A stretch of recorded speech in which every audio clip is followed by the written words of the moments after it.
IT simplified will be Vincent Mahir, who's the Executive Head of Digital for MultiChoice, and Daniel Courtney, who's Head of Group Digital Marketing for MultiChoice Group.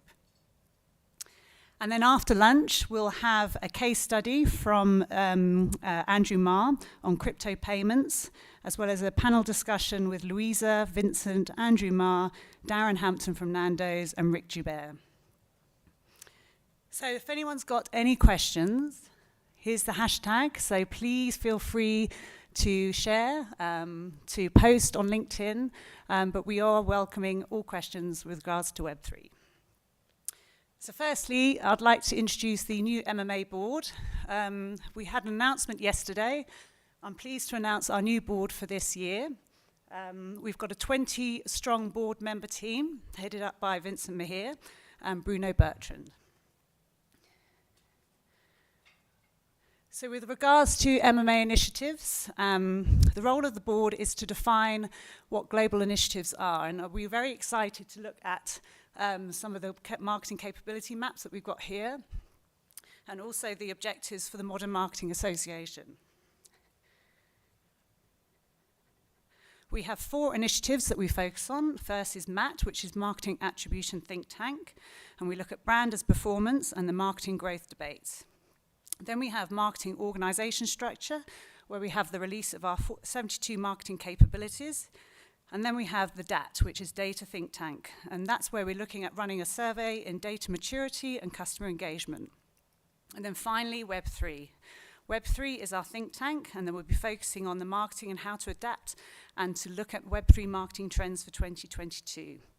And then finally, around mobile creativity and innovation and how we pay attention to Web3 and how it's being marketed. So without further ado, I'm going to quickly skip over here. I'm going to pass you on to Louisa Mazinta, who is Chief Marketing Officer for 42 Markets, who will give you a bit of an overview of the Web3 landscape. Louisa. Thanks,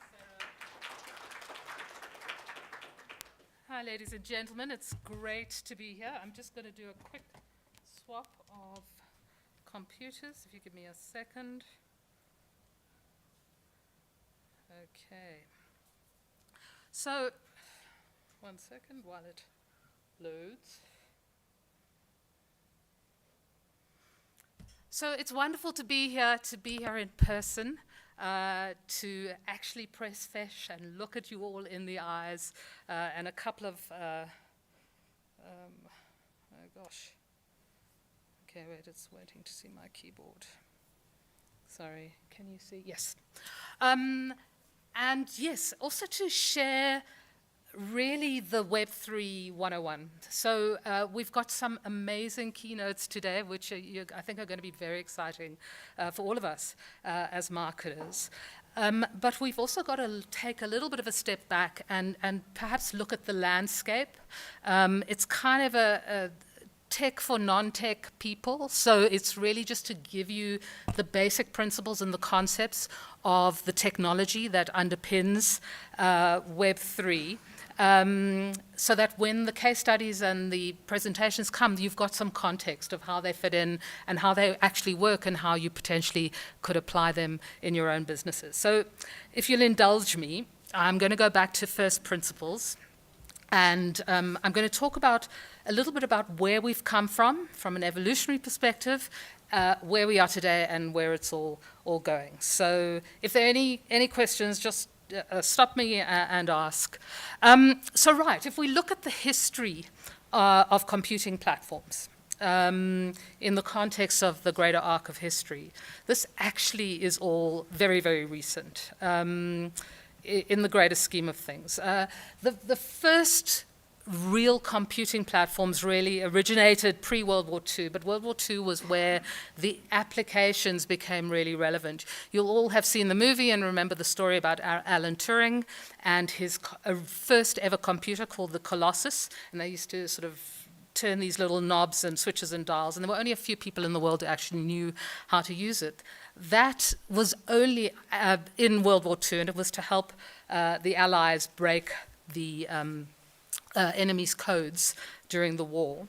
And then every 10 to 15 years, and it's unbelievable how consistent that evolution is, every 10 to 15 years, a new innovation in terms of computing platforms, and that's really the hardware, the networking, the infrastructure, emerged. So we went from mainframes to mini computers to PCs, the birth of the internet, and then the age of smartphones. And the true start of the smartphone era, although we all remember carrying around those bricks and those Nokia phones and all of those good things, really when smartphones came into being was 2007, when Steve Jobs introduced the iPhone to the world. But I think we all certainly agree the smartphone is definitely not the end of evolution as far as computing platforms are concerned. There's definitely coming the next new thing. And we're about 15 years in since 2007, so it's about time that the next new thing comes. So we've seen a couple of things over the past few years. We've seen VR and AR, we've seen self-driving cars and bots and all kinds of exciting new innovations. But really, I don't think it's any one of these technologies. I think it's the consolidation of these technologies, the artificial intelligence, machine learning, all of the things that underpin them that give us the ability to act at a scale and to leverage the power of computers and the cloud. And then what we're talking about today, there's the blockchain. Now, I know that blockchain is actually software. That's what it is. It's code. But what you'll find out today from a couple of the talks is we can actually think about the blockchain as a new type of computer. And the reason for that is that the underlying tech behind blockchain does what a computer does. It has the ability to store data, yes, in a distributed way across thousands of computers across the network. And in programming technology, they call that keep state. And then there's a way to operate on that state. So use the equivalent of programming language, which is really embedded in smart contracts, etc., in order to change state and operate on that state. So that's basically what a computer does. That's why the blockchain really is going to, I think, disrupt everything we've done. So that's hardware. Now we need to look at what about the internet, the interface, and the use cases or human utility that has become such an important part of our lives. And again, this history is not that old. So really the internet began the first developments in the internet began in the 1950s, 1960s, when the Defense Advanced Research Project for the American military started looking for a platform that would allow them to communicate safely and securely. And as soon as they started to do that, they decided they needed to evolve. In the 60s, they gave the technology to academia and to the world, and they started building their own networks and more secure networks. And literally from those very early days in the mid-60s to today, we have seen an absolute exponential explosion in terms of how connecting people to each other can actually facilitate the most amazing innovation in business, in life, in society. And so it evolved. And if you look at it today, there are over 5 billion active internet users. That's 63% of the world population are online. 92% in a lot of what we're doing. So yes, it's a cost benefit that we need to look at. So now today what we're going to be touching on is Web3, which incorporates concepts that you're going to hear today, such as decentralized information or commercial activity, to more decentralized control. And to understand what that means, I really need to take you back very briefly to how it all started. The first evolution of that there was something, meaningful coming along was in 2008, 2009, where a mysterious person or group of people published a paper on a cryptography mailing list announcing Bitcoin. And this was Satoshi Nakamoto. Nobody knows to this day exactly who Satoshi is, although there are lots of red herrings and people claiming this. And Bitcoin really was launched as a payment system which could be completely trusted because of the way that it was designed. But we know that history is filled with stories of technologies whose initial applications end up having very little to do with their eventual use. So originally, Bitcoin was this peer-to-peer electronic cash system. And there were a few components that sat in the underlying software, the blockchain, that were really, really unique and that have emerged as a key differentiating factor. First, Bitcoin offered proof that you could create a secure database scattered across hundreds or thousands of computers with no single authority controlling and verifying the authenticity of the data. And second, which was really genius, Nakamoto designed an incentive system into Bitcoin so that the work of maintaining that distributed ledger was rewarded by small and increasingly scarce payments. So there was an incentive built into maintaining the network. So I don't want you to worry too much more about the detail of the technology, but just keep those two things in mind. A way to agree on the contents of a database without anybody being in charge of the database, and a way of compensating people from maintaining the security of that database and maintaining the distributed nature of that database. So these are open protocols that weren't available in the infancy of the Web 2 evolution, and they have been replicated many, many times over. Okay, now in 2014, Ethereum was launched. So this was the next evolution of the blockchain. The insight there is that there's no reason why blockchain should just become a network for payments. Ethereum recognized that if the blockchain is immutable, if updates on the database are just can become whole computer programs, that suddenly the utility of this technology becomes a whole lot greater than what it started as. And so that was the power of Ethereum, developing programs leveraging this distributed computing environment and creating what they call smart contracts. And a smart contract essentially is the ability to program trust. Because you do not need any intermediary or any institution to validate that you are who you say you are in this environment.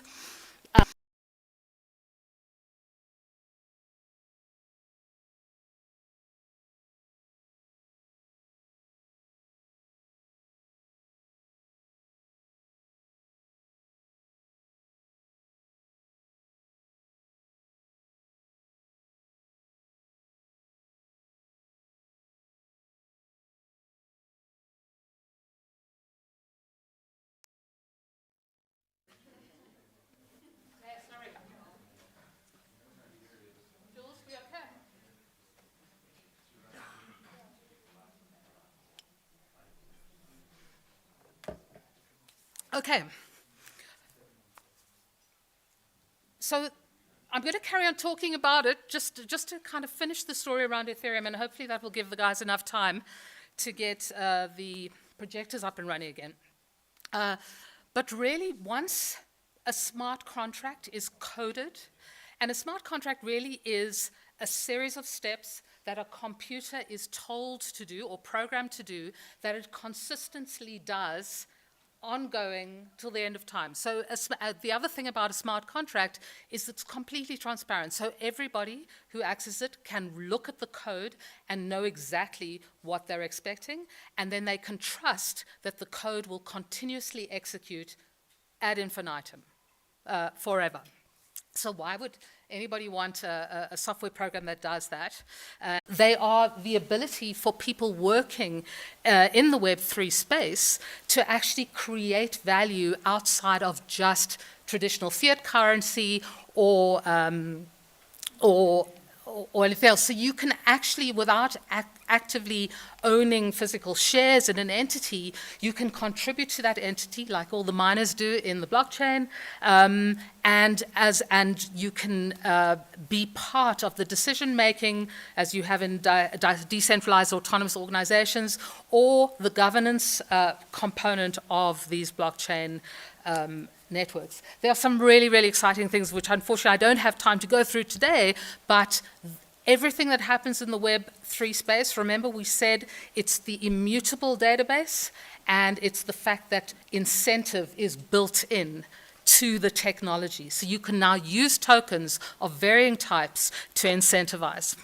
So why is this important? Why are DeFi and tokenomics important? Well, if you look at the financial services industry, if you look at the amount of trade that happens in the world on an annual basis, or the market value of each of these asset classes, the value of the cryptocurrency market is minuscule in comparison to the real money that's being traded out there in the marketplace. But it is growing and it is emerging really, really fast. So there's huge opportunity for people in this space to start taking advantage of it.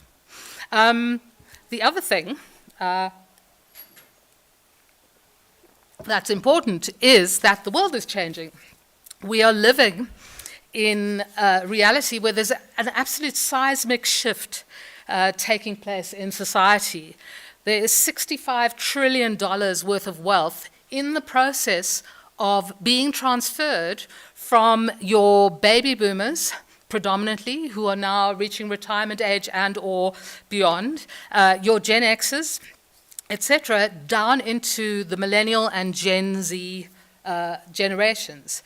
So we're starting to see the impact of this transfer of wealth. And the reason that it's important is because your millennials and your Gen Zs grew up digital, so they're not willing anymore to transact and interact with companies using the old manual, sort of staid ways of doing business. They're looking for a more digital solution, a more digital experience to do business. And so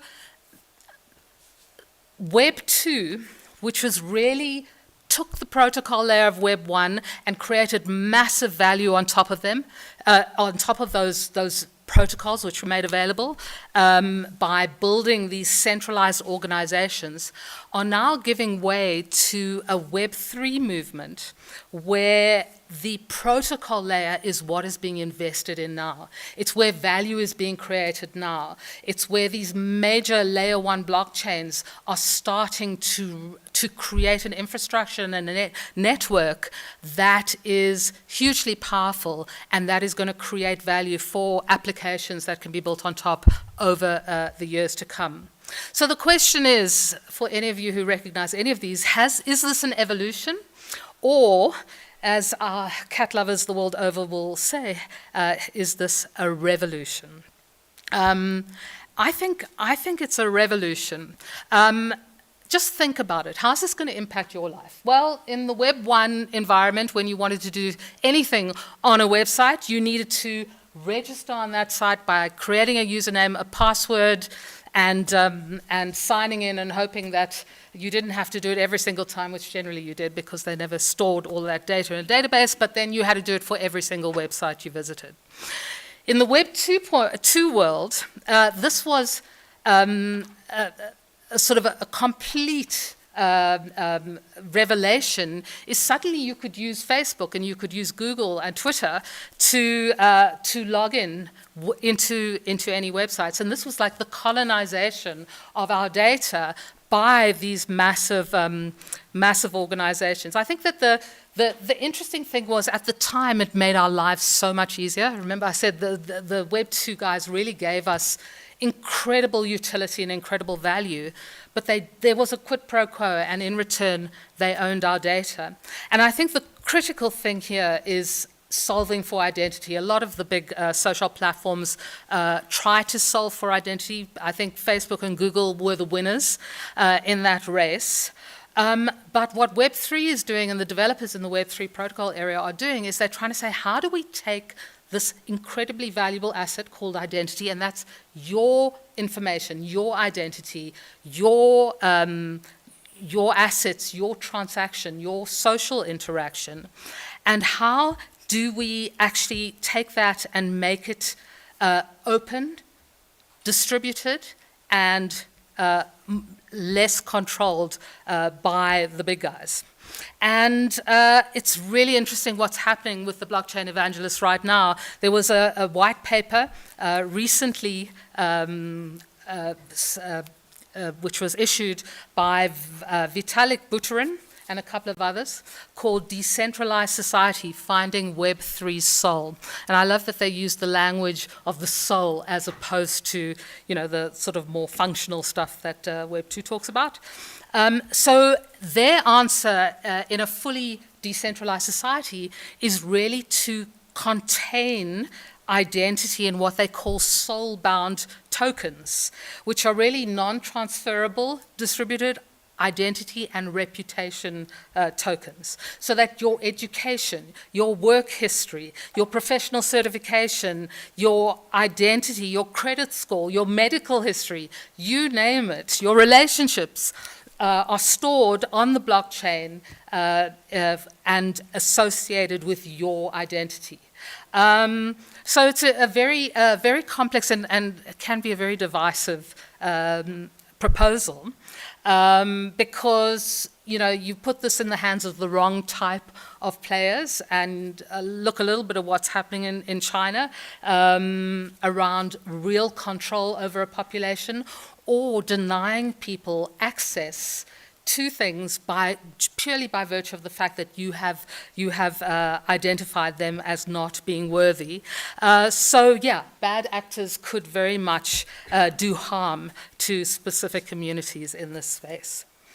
So really that gives you a sense of where this world is evolving to. It is such a nascent side of a new technology platform, but it is growing at pace, and more organizations are jumping in. So today you're going to learn a little bit more about non-fungible tokens, or NFTs, from Vincent and Daniel. They've got some very exciting things to share with you. So I'm not going to go into too much detail other than to say that one, the top right and the bottom, that's Lulu, that's me, and some of my friends. Thanks, Vince. And then we're also going to be talking a little bit about the Metaverse, which really is the immersive 3D virtual world that Facebook changed its name for. The jury's out in terms of how successful that will be. We do not know how far away this technology is. I think that the key thing about it is that to actually get to where we're actually living a second life in a virtual world, we're going to need goggles or glasses. We're going to need networks that are 1,000 times faster and more efficient than what we currently have. But to get to a state of truly immersive and persistent computing is, although it's a hard problem to solve, there are a lot of people investing a lot of money right now on trying to solve that problem. So watch this space, probably 5 to 10 years from now, but you never know. And then there are so many other industries. It's not just the financial services industry, where distributed ledger technology is nascent, but its potential is being recognized. So there are lots of building blocks missing, but I think we're going to see many industries and many sectors starting to jump into this wave of innovation. So watch this space. I think you're going to see that the Web3 ecosystem is going to end up a whole lot bigger than even the internet of today. In every industry, I mean, just imagine what your data accessible to your doctor in a trusted, safe, and secure environment could mean, particularly if you have sensors which are able to track your biometric health in real time. Imagine what could happen in terms of reinventing the public sector if only the government had access to data that could help them create efficiencies in our social systems. Imagine the progress possible in retail and CPG, programmable marketplaces. It can transform commerce. Imagine crypto-enabled games and entertainment. So entertainment becomes a whole other area, and I think we're going to touch on that a little bit later. Agriculture and mining. The technology at the moment in this space is evolving at a massive pace, and we're starting to see how the blockchain really plays a role. Education and information services, and so many other industries. Even the platforms that really underpin the web. So this is definitely a paradigm shift for computing. And the key to this is trust can now be software. Trust is programmable. We do not need intermediaries in order to transact, to act, to run our businesses anymore. And through this programmable trust, blockchain applications can allow us to scale human cooperation at a rate that is completely unprecedented. We do not know what we don't know yet about what is possible with these technologies. So I think that we've learned enough from history to know that open systems are better than closed systems. So the likelihood of this becoming the next wave is very, very high. We know that the blockchain is complex and the user interfaces right now can be a little bit challenging. But I think that the more businesses that embrace the platform, the more the early pioneers demonstrate, and we're going to see some amazing case studies in a little while, the more exciting it will be. And specifically for us marketers in the room, I think that technology like this enables creativity at a scale that is beyond our wildest imagination. So hopefully today's talks are going to inspire you to think differently about your industry, your company, your marketing, and perhaps even your life. Thank you.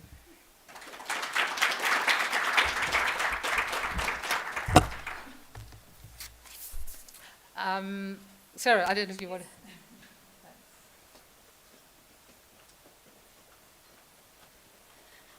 Thank you, Louisa. That's fantastic. Louisa's going to be back later to chair our panel. But next up, I'm extremely excited to introduce MMA South Africa's newly appointed chair, Vincent Mahir, Group Executive Head of MultiChoice, and Daniel Courtney, Group Head of Marketing at MultiChoice for Digital. Welcome, guys. Thanks, Sarah. Okay, so we're going to get set up for about 30 seconds. Before we start, just a show of hands, how many of you own an NFT today? Without exaggerating. Okay, so four people. Well, at least That's good, that's hopefully this 10%. makes sense. That's 10%.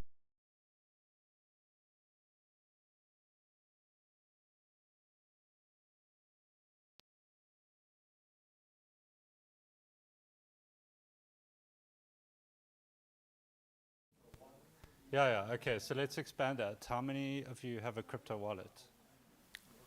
Okay, and how many have got crypto in your wallet? All right, cool. So, okay. So far more people interested in cash than All right. pictures, than JPEGs. Okay, so we're just waiting for the projector.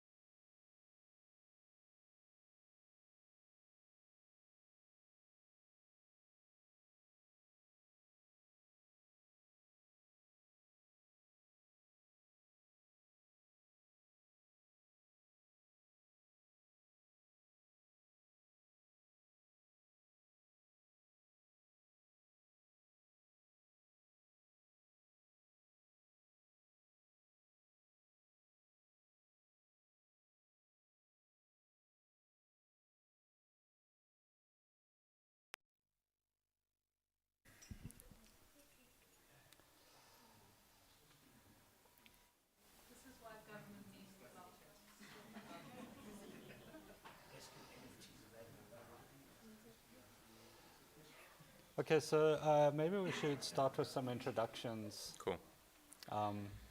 while we wait for the projector and I guess the next power cut. So, hi everyone, Vincent Meyer. This is Daniel Courtney. We'll introduce ourselves individually. I've been in and around the digital industry for a while, done various things from startup, media. My main focus, I guess, in my career has been around digital customer experience and finding new and innovative ways to make that really engaging for consumers. My journey into crypto, I think, probably started the same way a lot of people did in the 2017 bull run when we got to like $17,000 Bitcoin and everyone was printing money. But since then, my focus has kind of shifted away from, like kind of casually day trading and losing all my cash to mining Ethereum. So I've been actively mining for the past 2 years. And more recently, we started looking at NFTs, and I found myself really wanting to immerse myself in that community to understand what's going on in that space. When you look at it from the outside, it seems really bizarre, and we're going to touch on a lot of things that seem highly strange about that space today. So although we ostensibly are doing a serious presentation, it's really not. So if we start laughing crazily, then you'll understand that it's weird. But in this space, there's so many different layers of what's going on. It's art, it's collectibles, it's brands, it's people that are there for philosophical reasons around destroying the status quo, around centralization of trust, as Louisa has pointed out. And a lot of very earnest application developers that are building inside of the space that are looking for the next sort of wave of applications that rely on decentralized trust and custody of one's own digital assets, which is a fundamental thing that's going on with NFTs. So part of my introduction actually goes into the slides, and I'll explain why, but we're going to do a little bit of a giveaway during this so that maybe one or two of you, in addition, can also own an NFT by the end of it. But Daniel's going to do his introduction. Yep. Good afternoon, everybody. I work with Vince at MultiChoice and look after digital marketing and innovation. I'm certainly not a subject matter expert to the extent that Vince is, but I'm a marketing and branding guy, and I've been watching this space quite intently over the last sort of 18 to 24 months. And what's been interesting for me is just the evolution from what initially, at least from my perspective, seemed to be this like very expensive JPEG story, right? Lots of pictures that cost a lot of money. Also didn't really understand how to acquire those things, besides the financial component. But really, in quite a short space of time, how we've gone from that space into this almost NFTs for brands and certainly marketeers, underpinned by utility with real-world application, right? And I'm really excited about that, and we'll talk about that a little bit more in terms of what brands are doing with NFTs. But yeah, I think let's get into it, and we'll share some stuff. Okay, cool. So to start with, we're going to be talking about how brands and NFTs create a winning combination. And we're going to go to the next slide. You're not working. I don't know. Is it working? It isn't really working. Okay, so we're going to do a giveaway, right? So this is what I've been doing in my spare time, is I've been making voxel heads that have been severed and selling them on the internet. So I'm going to give away a few of these at the end. And the criteria is you have to ask the most interesting question. And please, like when we say interesting, we mean really provocative, but not the question about is Ethereum destroying the environment? Okay, that is not an interesting question anymore. So what you need to do between now and then, the end, is you need to create a Polygon wallet. So you can do this by downloading the Trust Wallet app, or you can use MetaMask if you want to go through the pain. But Trust Wallet is probably the quickest way to create a Polygon wallet. And then at the end, if you ask the best question and Dan selects you, then I will send you one of these things and you'll have it in your wallet, which should be pretty cool. And then we can take it from 4 to maybe 8 people that have NFTs. And just by the way, my NFTs are completely worthless, right? I think they're like, the floor price is 0.003 ETH. So I was just going to big them up and say, hopefully whoever gets an NFT is going to make some money out of this thing. But yeah, maybe they go to the Okay. moon in the next 5 years. But okay, so let's get into it. So the way the format's going to work is I'm going to lead into some of the slides, then Dan's going to add color. Dan's been doing a lot of like research work on the side to kind of add extra things to these slides. It's quite interesting. We don't normally dual present like this, so like maybe we'll interrupt each other and that's okay. But firstly, what does non-fungible mean? It sounds weird. All it really means is that when something's non-fungible, it means that two things are not interchangeable equally, right? So if I give you 1 rand and you give me 1 rand, we both still have 1 rand. That's a fungible asset. If I give you the Mona Lisa and you give me 1 rand, I'm not in a good position at this point, right? Because your thing's worth a lot more than mine. So it simply speaks to the uniqueness of the individual item.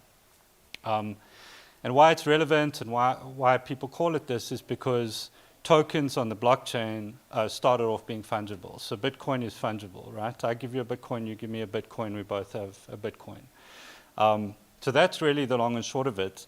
But the implications of this are that it creates a new kind of digital scarcity. Now, what we did in Web 2 was we commoditized digital assets to the point where there wasn't any more scarcity. There was no longer the idea of a unique JPEG, because all JPEGs could be copied, right? So when you get into the NFT space, you start to understand that although a JPEG can still be copied, the proof of ownership over that specific JPEG cannot be copied. Okay, so non-replicable, can't be substituted, certified on the blockchain. Those 3 things. yeah, exactly, in the giant ledger in the sky. We have a question. I do. So now I own this JPEG. Yeah. It's your JPEG, your severed head. Uh-huh. Somebody says, oh, that's a cool picture. They go and upload it and realize and hear that, hold on, this is an NFT. Hey guys, I've got this NFT. Meanwhile, I'll hold the license or Yeah. the rights to it. Mm-hmm. My mate goes off and does his thing and realizes, hold on, but he now has heard of you, this guy's amazing, shares it, and now he starts getting all the credit of owning this thing. At what point do I then go and challenge and say, hey, I own the rights for that? Does it now become sort of like a stock library where I now have the rights to go and use this on my billboard, on my advertising? There's a huge grey area here that I'm starting to start seeing and understanding. Absolutely, and there have been some incidents of this, right? So I tell you what, can we try and answer your question through this whole presentation and then come back to it? I think so, right? But the short answer is you just post a link to the asset on the Blockchain Explorer in Twitter, and then everyone knows that you own it. But you're right, and there are situations where people have been building merchandising out of NFTs that they don't own, and so on. Okay, let's keep going. This slide was done yesterday, and we're having a bit of a dip. I'll tell you now, right? So in trust now, that Bitcoin price has gone from 400,000 Rand to 370 in a day, and then Ethereum has dropped by a couple of thousand Rand. So, I mean, it just gives you a sense of how volatile this market is, and anyone that's in this game will know that the last 6 months have been a bit of a ride. Yeah, but we'll be referencing ETH and the ETH value quite a lot because things are generally traded in ETH in the NFT space. So just if you're wondering what something's worth, just multiply by 31,000. Okay, so when we talk about NFTs, it's impossible not to reference CryptoPunks. These are CryptoPunks. Dan's going to talk a little bit about them. But just so that you know, they're not the first NFTs that were ever created. There's actually some other thing that looks absolutely atrocious to do with a game that came prior to CryptoPunks, but these things are the things that made NFTs go from completely unknown to one of the most interesting digital assets in the world. So they launched in 2017, and there's 10,000, all 24 by 24 pixel graphics, right? The whole collection of 10,000 share 87 traits, so in any number of combinations, and traits are things like a beard, sunglasses, a hat, whatever that might be. And then there's only one guy in the whole collection that's got all 7 traits that I found out this morning, which I thought was quite interesting. And that's the dude at the bottom over there. I was also trying to find out what the price was, and then it said it wasn't listed on OpenSea, which we'll talk about a little bit just now. But basically, as you can read there, this was put on auction for $171 million. And you can do the math into rands to realize just how insane that is. Now, you're probably wondering, why wasn't it made as a GIF instead of a JPEG? Okay, you're not. Right, so when we did the screenshot, it's a little bit old, like a couple of months, but the meaning is still the same. So this is the sale price, the top sales of CryptoPunks, like the top, 10. And if we just pop to the next slide there, actually go back one, sorry, Dan. If you do your math right, so $23.7 million for number 1. It's a lot of money for a 24 pixel JPEG, right? We're going to try and answer what is going on here as we go through this presentation, because it seems like we're now in the realm of things don't make economic sense anymore, right? There is a good explanation for it, and we'll get to it. Now, if you look here, so this is a screenshot of the top collections on a public marketplace called OpenSea, which is the biggest trading platform for NFTs. And what's interesting about this is, if you look at the top 5, so you've got CryptoPunks at the top. They're the OG NFT collection. Then you've got the Bored Ape Yacht Club, which is fresher, newer, with a much stronger sense of community, and run by a group called Yuga Labs, who are really excellent at building social cachet around NFTs and generally the NFT world, as it plays out in Twitter and social.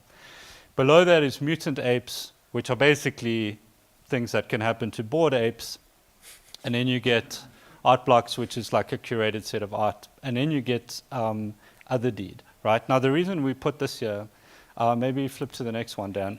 So if you look at the trading volume of these two, you would think if the thing at the top is 41 billion Rand total trading volume since inception, it must be very hard to get into the top 10.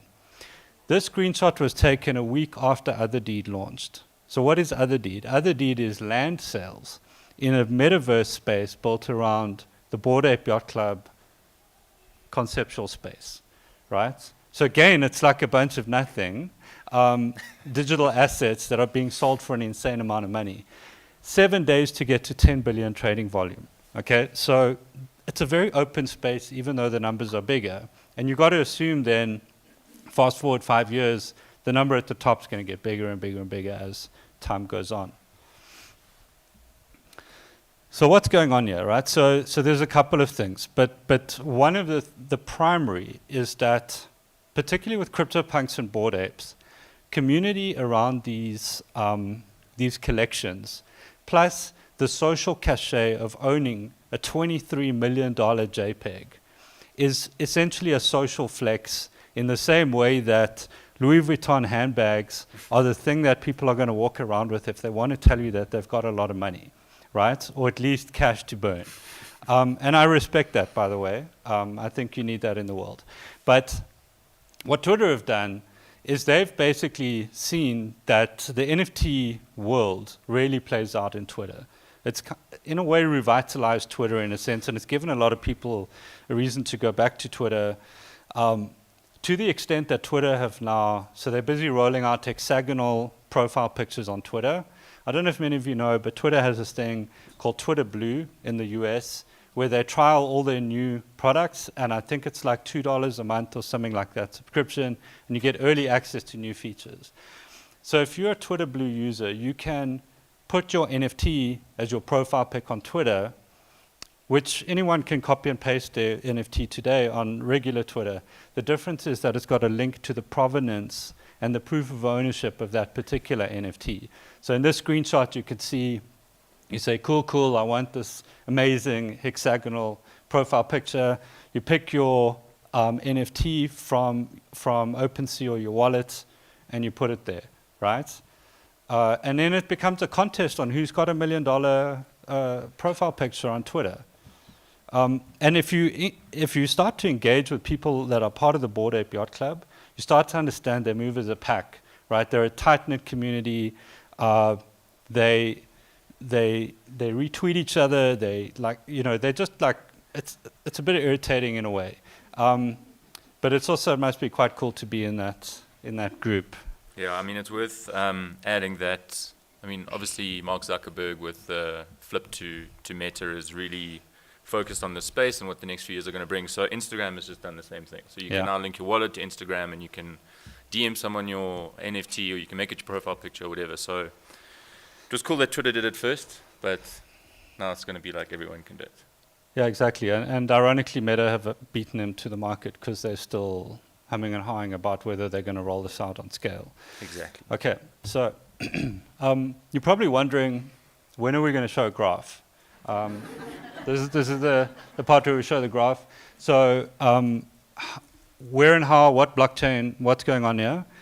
This is a graph of time and chains based on trade volume. So the real thing to note is that by far the largest volume of NFTs are traded on Ethereum.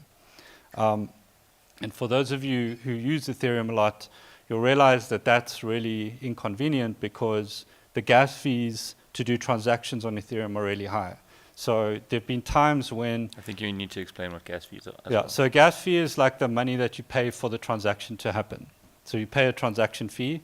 But there have been times when to send 300 Rand of Ethereum, you're going to pay 500 Rand of gas fees, right? So you end up with like minus money. Anyway, but Ethereum's been dominant for long.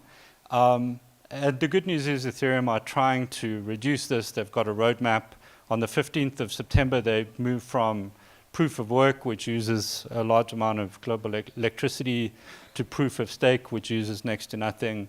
But they are becoming more centralized as that process unfolds, which for some, particularly Bitcoin maxis, is an unpleasant thing. Anyway, next up is Solana. Solana is kind of a new entrant from a blockchain perspective, also quite centralized, but have been building traction over the past year or so. And then there's some others. So Polygon is what's called a layer 2 blockchain that mimics what's going on the Ethereum blockchain. So your Polygon address is the same as your Ethereum address from a wallet perspective, but very low gas fees. Like you'll pay like maybe 3 US cents for a transaction instead of 30 or something like that, right? So it's a massive differential there. Also quite a lot faster. And you'll see that the marketplaces often will support Ethereum and Polygon. So my NFTs are on Polygon. I moved off Ethereum because no one could afford to pay $500 to buy a $30 head. And then there's some others. So I'm going to, yeah? Oh, question. Just a question. If there's no authority, who sets the gas price? So the gas prices are based on demand, on supply and demand, on miners' resources to write those transactions to the blockchain. There may be someone who knows better than me, but the gas gets, part of it goes to the miners, part of it gets burnt. By burnt, I mean thrown away, destroyed. Literally, like it doesn't it kind of exists, but in a hole somewhere that no one can get to. It's a fun space, right? Like you have to think about very different stuff here. Someone's burning money, literally. But like in the billions of dollars have been burnt since they started burning some of the gas fees. Look, Ethereum miners were not happy about that, let me just say. Okay. Anyway, a call out is there's this blockchain called Flow. Oh, question. Gas fees is like burning any sense of power, right? Because you've got algorithms that need to run to link one transaction to the next, right, in the chain. And that takes computing power.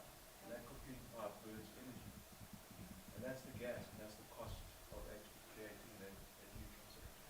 But it doesn't add to your carbon footprint.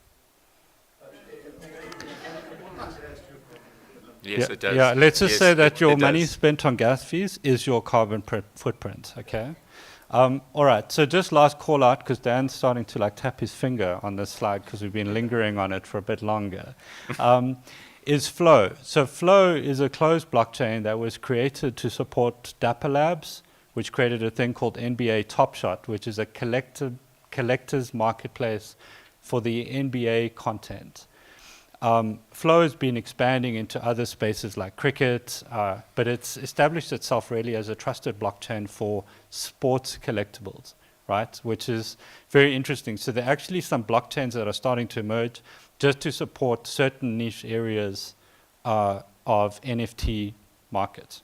Okay. Yeah, I think just in closing, if anyone wants to start their own collection or mint their own NFTs, there are a couple of things that you need to take into consideration here when it comes to blockchain. So security, big one. Interoperability, the ability to operate between chains is really important because you don't want to be closed into this one ecosystem that doesn't enable you to scale or share or do whatever you want with your chains. Speed is really important because that differs across all of blockchains. And then like Vince was saying, cost is also really important to consider when you're looking at options. Right, so we thought we'd follow up our graph with another graph. So this one really talks about trade volume by category. There's a sense out there when you speak to NFT people that like there's some other massive secret volume that's being traded relating to gaming. Not true. It's really art and collectibles. Gaming is there, but it's relatively small from a volume perspective. Rick? This slide and the previous one, the word volume is an expression of dollar volume, Yeah. not physical unit. Yeah. So That's important. it's a value, yeah. But back. In reality, a lot more NFTs are traded on Polygon than on Ethereum and Metaverse. But it goes like In terms of number of transactions, yeah. that's important because it's very misleading using the word volume. That's my entry into the price. That's pretty provocative. That didn't sound like a question, Rick. Yeah, that yeah, sounded like a come, Rick. statement. We'll see you outside. Without an NFT. We were kind of want to get through the thing and then we do questions, but you're welcome to. I have a two-part question, and it's probably, if you know the answer, you'll probably be one of the 1 million rand ownerships. But if it's on supply and demand, how do you BS people into believing, or how do you make something rare? Who can effectively make something rare, and how do you BS people into believing that your NFT is rare? It's very hard. I've tried. It's difficult. I wouldn't be here if my NFTs were 1 million rand each. But yeah, it is crazy. The recipe for success seems to be around Community. amazing community, artist story, right place at the right time, enough influencers supporting what you want to do that are not paid, and then just, magic. Okay, another question. Thanks, Vince. To address the framework, the gas isn't it true that Binance is the model that is much cheaper to transact purely because it's not fully decentralized? It has a bit of a more centralized structure, and therefore it does reduce the gas fee issue. Pretty much any blockchain except Ethereum doesn't have the gas fee problem. To the same degree, right? So Binance gas fees are cheap. The challenge with Binance at this stage is that their NFT market is relatively new. You need more marketplaces with more people creating art and so on. So there's also like a critical mass around NFTs on the chain and the markets as well. But you're right, like Binance is a great option as well. Coinbase have released an NFT marketplace. So there's a whole world of NFT marketplaces busy springing up. Okay, we are going to quit the graphs. Are we done with the graphs? Yeah. Shall we move on? Okay, So now we have a move to line different graph. wave graph. This is a hype cycle graph. NFTs are at the top. It should be obvious that that's the case for $1 million. They've actually moved a decades. little bit to the right-hand side more recently. And I think obviously as people become more educated in the space and with the correction that's just happened, you'll start to see that fall off the top of the hype cycle. But guys, I mean, when we were doing some research into the space, we were looking at the valuation of like OpenSeas and these guys were talking like $13 billion 6 months ago. I mean, it's just insane what these, the kind of, where are they now? A lot less than 13 billion. I mean, I don't actually know the answer to that, but let's have a look. let's have a look. I don't want to. So certainly the volume traded by dollar has dropped by about 60% since January.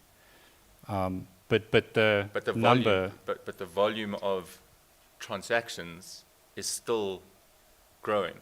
Interestingly, so the Yeah. unit price has dropped, but the volume on the marketplace has continued to grow. but a lot of that relates to the fact that Ethereum and Bitcoin have dropped their value by equally large numbers, right? So, okay, 60%. yeah, let's go. All right. So we're talking about the volumes are going up and the values going down. Obviously now as the demand is increasing, there's more and more coming in, so they want to either drop that price. But who's determining that drop of price? Is that through The market. the market? Yeah. Or only willing to pay X amount? Yeah. Okay. Yeah. Now if we're saying that it's dropping, because I'm really saying that for me as a brand manager, and this is a place that now makes me feel very uncomfortable, and I'm the type of person that's going to go now and do my own research and see now how do I make it relevant for my brand. But now everything you're talking about is about these individual groups and these individual people. But me as a brand is how do I go, hey guys, we're here. And people are going, Two-thirds of our presentation is about brand. We just haven't got there yet, right? So it's coming. Rick wanted to make a comment. The missing link is the price is marked, the standard is in ETH, right? It's trading ETH. So if the price of ETH drops dramatically, the value is going to drop no matter what you do. It's not that the ETH price is dropped, it's that the price of ETH is dropped. So an NFT that was marked to sell at 1 ETH 6 months ago is probably still trading at 1 or even more. But ETH was trading at $4,500 and now $1,500. So you gotta, that's the context. We find fiat to be uncomfortably variable against a stable number like or value like Bitcoin, right? So as soon as we start looking at it through the other lens, which is it's the dollar that's flapping around value-wise, then life becomes a lot easier to understand the pricing of things. Okay, so this is like the slide about why it's important. So key things. So firstly, if you play a game today and you've got a sword in a game, where is that sword? That sword is in a database at the game developer's server in the cloud somewhere. You don't have the sword, right? Just to be clear. You can go in the game and use it, but it's not yours. You may own it on some kind of ephemeral level. When you buy a sword that's an NFT, it's in your wallet, right? You're the one that has possession of it. Like, so I know everything's digital, so it's weird to talk about physical possession, but it's the equivalent of having physical possession of that sword, right? So that is a game changer from a digital asset ownership perspective. And aside from that, if Dan and I have the same sword in the same game, there probably isn't a difference between my sword and his. Whereas if it's an NFT, my sword is mine. So if I had to change it at some point, like maybe polish it or sharpen it or something, or stab someone and get some sword blood on it, it would be different, right? And so that means we're in a very different space from a digital asset ownership point of view. There's other benefits like that come with blockchains, like fraud resistance and individual control and all of that. But like fundamentally, it's about owning your own digital assets. And they're not only swords and JPEGs. They could be title deeds. They could be carbon credits. They could be anything really. It's kind of like a receipt for owning something. And some NFTs represent things in the real world, and others just are what they are. So, okay, this graph is interesting because basically, for me, the core takeout is people over 70 or 60 don't really understand NFTs. Okay, so let's ignore that block for a little bit. And the 45 to 59-year-old block. So this says, I'm not interested in owning an NFT. I'm over 60, and 75% of those people feel that way. Fair enough, okay? Like, the world is changing, and quite fast. But let's look at the other categories, right? So very young people have a fairly even distribution of what they like. But music, art, video games are kind of the strongest. For people in sort of Am I going to lie and claim that I'm in that age bracket? I was in that age bracket. Music and video games are important for 30 to 44-year-olds in NFTs. But as they get older, less gamers, more people in the section that don't really care about it, and weirdly still care about music videos. So if you think about your brand and what it does in its community and what it provides, you also need to think about the fact that there's a different distribution depending on age group and familiarity with the tech, etc., around what's going to resonate with an audience. I think that's really only point on this slide. But also that, I mean, this is going to change, right? Yeah, over this the will next few change. years. It's an early, complex space right now. And as soon as there's any form of sort of mass adoption, which is going to happen in the next few years, this whole thing is going to change complexion. But it's interesting to note now what... Is it a question, Rick? Question for sure this time. Does it matter whether anyone wants to own it? From a brand's point of view? I guess it depends on what... Put in a different way. Given the way the technology is going, do you agree that consumers will own NFTs whether they know that or not? It's a good question, Rick. It's Not really, it's not- Rick. It's not The it's not answer that. is no. Look, you're right. Like NFTs is like saying that you own a digital camera as opposed to a camera, or that you know what I mean. Like it's going to go into the background, like how it gets delivered, and it's just going to be, do you own this sneaker that's virtual or that sword and so on. So you're right. Like when you ask people about NFTs, it implies that they specifically want NFTs as opposed to owning the digital asset, right? That's because NFTs have sort of been pinned as art. Yeah. Or JPEGs, where it really not at all. But I just want to grab, because I assume a lot of people in the room here are interested in this conversation from a brand management point. So all this stuff gets abstracted and Yeah. it doesn't actually matter. Yeah. It's all about unique digital objects or claims to physical. Exactly. And that's what I was saying right up front, is that shift from collectibles, paying a lot of money for whatever you think it is, into real world application, right? And I think that's where this becomes really valuable for brands. And we're one slide away from the brand stuff.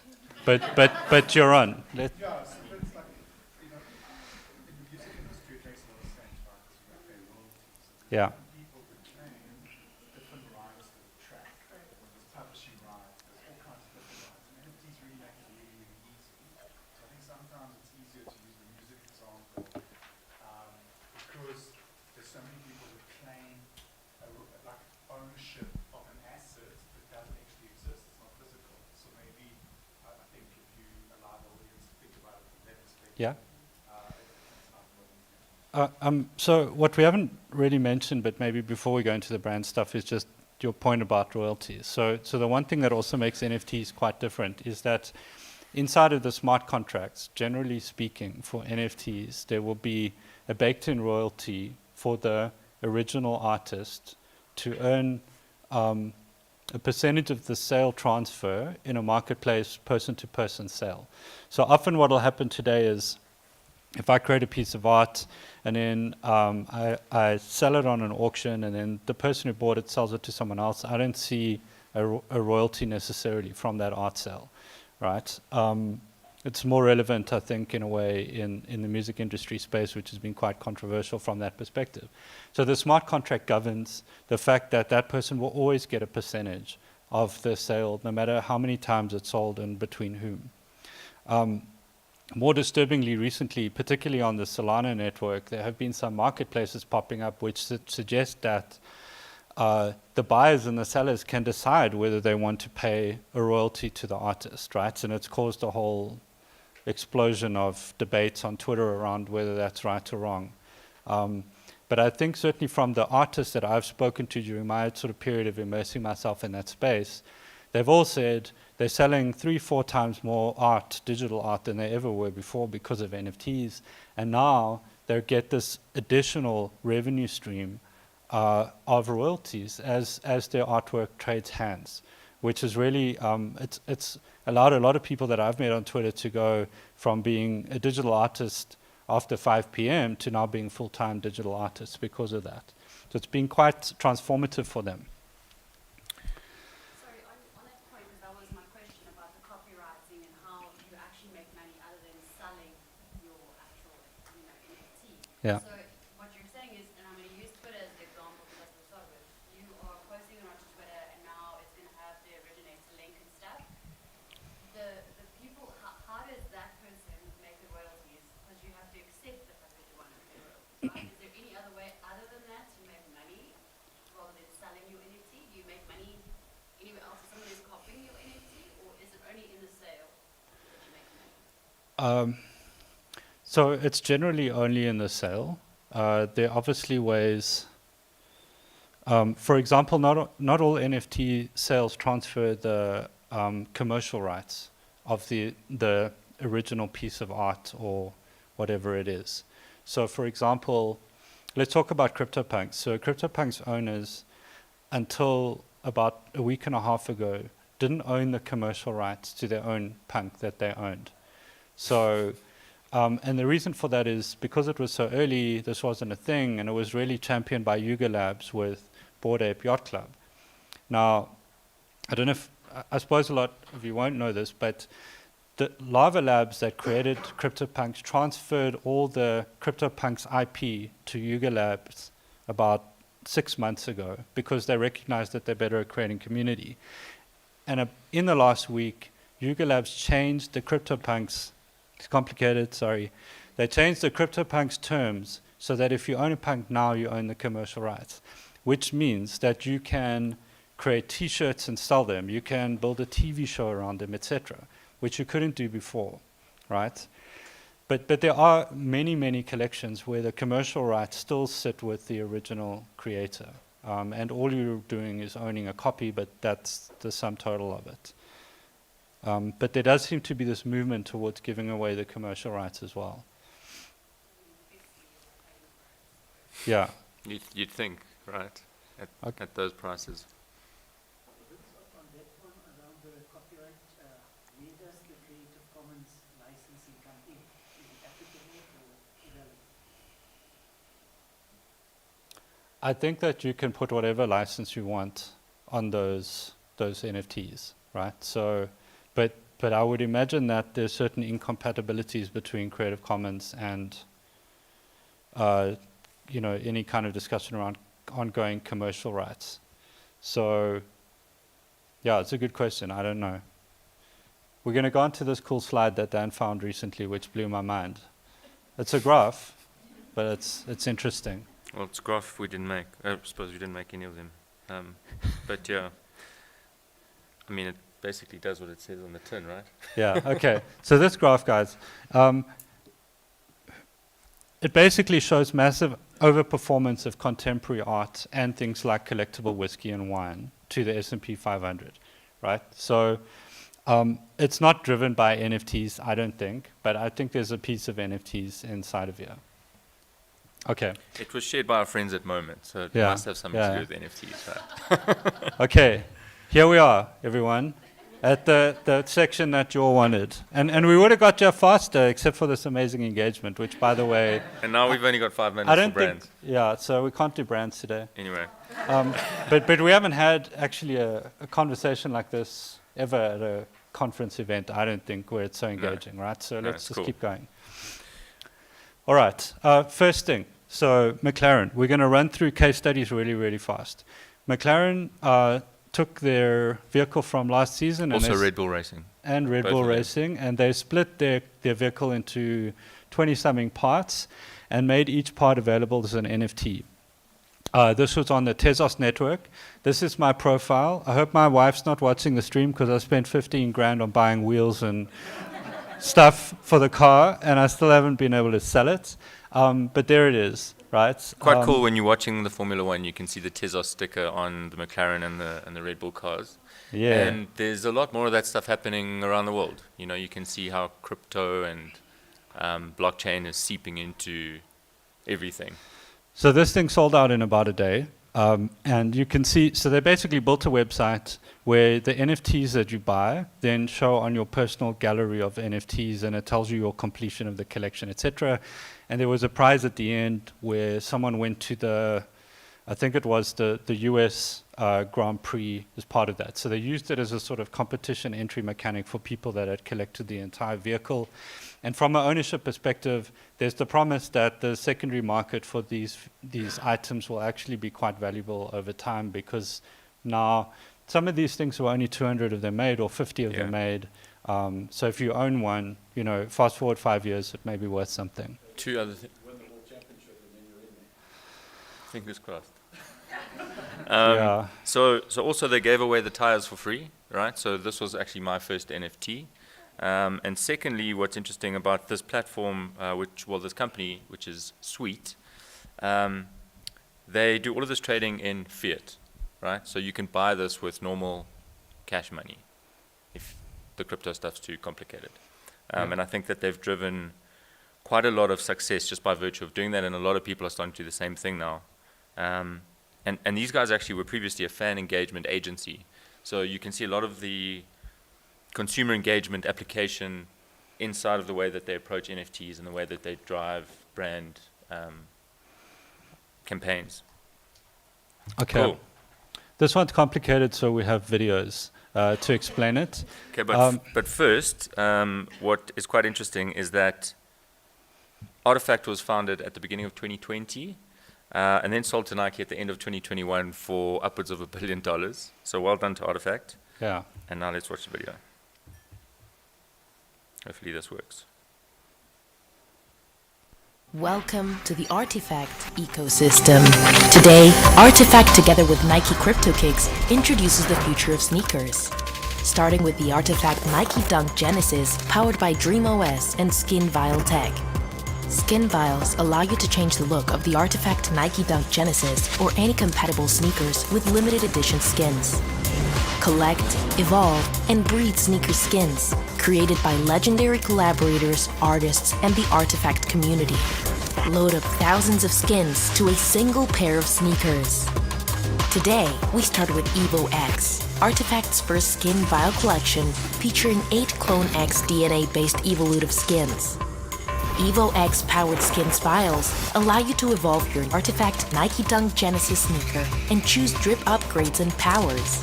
Which path will you choose for your evolutive skin as you journey into the Artifact ecosystem and unlock the future? The future is now. Artifact. Very cool. Okay, so get in your DeLorean, go back to the 80s and tell someone that you can breed sneakers. What? Okay, so that's what you just saw. And what's also quite cool is if you use Snapchat, it's got a lens so that you can actually look like you have a broken ankle with this really cool sneaker on it that you've been creating by putting skin vials on it. I mean, and obviously just think about what's happening with the metaverse, right? So the fact that Nike has made this bet means that your avatar is not going to be able to wear really awesome sneakers wherever you are. But they'll be in your wallet, right? Not in the cloud. Okay, next one, more recent. So NFTIF. So on the back of Yuga Labs changing the commercial rights around CryptoPunks, Tiffany's released a limited set of 250 NFTs. The floor price is sitting at 1.8 million rand. What you get is, well, firstly, you had to own a CryptoPunk to buy this NFT. So that's interesting. And then what they do is they create a custom pendant piece of jewelry around the CryptoPunk that you own. So there's a picture of one of those. There were 250 of these, $50,000 each, and they sold out in 20 minutes when they went live with the collection. Good for them. Yeah, well done, guys. Well done, Tiffany's.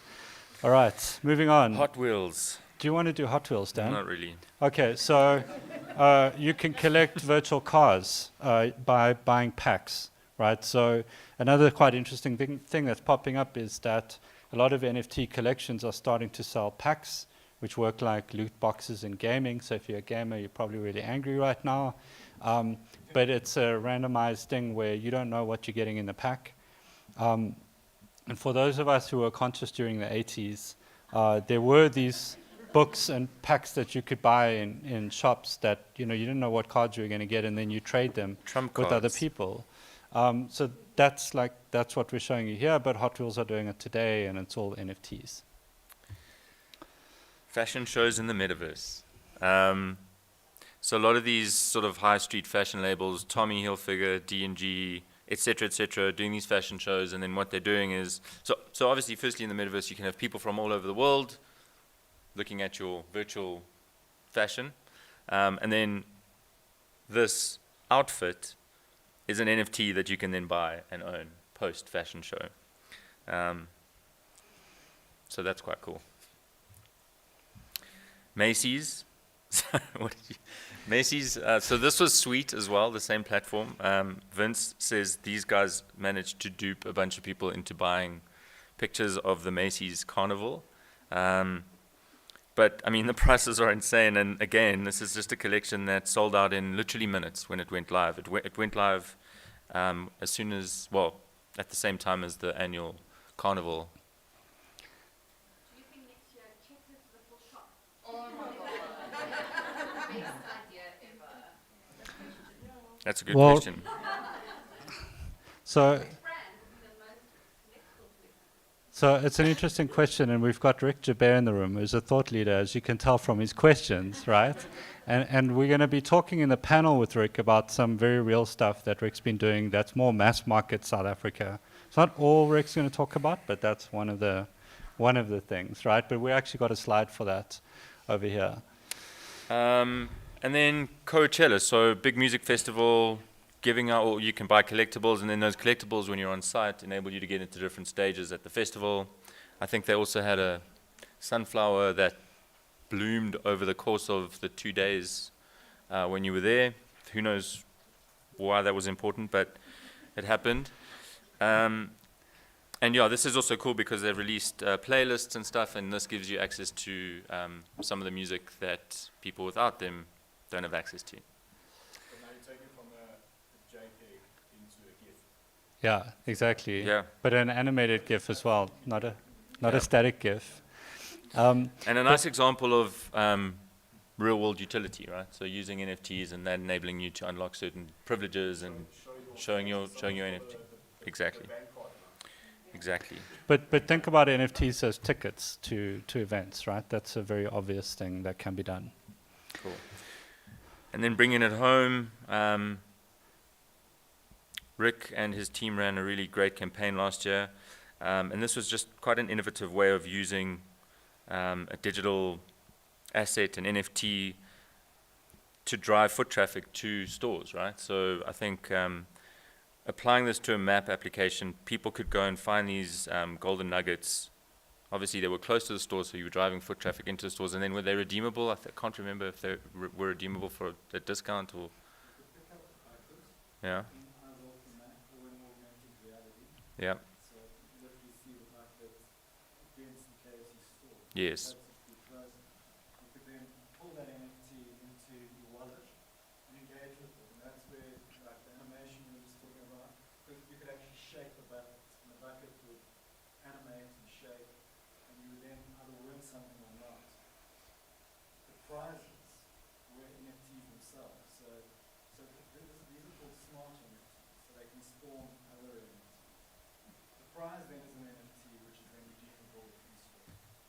Awesome. In this case, via the KFC white code voucher system. Very cool. So in terms of global case studies, I mean, that's probably one of the most interesting and utility-orientated things that we've seen anywhere in the world, right? We've got AR, location-based NFTs. It's like Pokemon Go for chicken.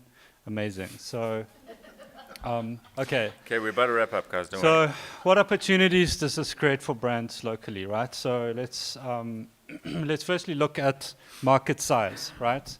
So this is countries, about the top something, ranked by a fairly complex thing. To give you The reason I say that is because a lot of people have wallets and they don't use them, right? So this metric uses a combination of volume in, volume out, and volume traded in these wallets per country, which gives you a very different list to other lists that you would get. Anyway, point is, South Africa is on the left.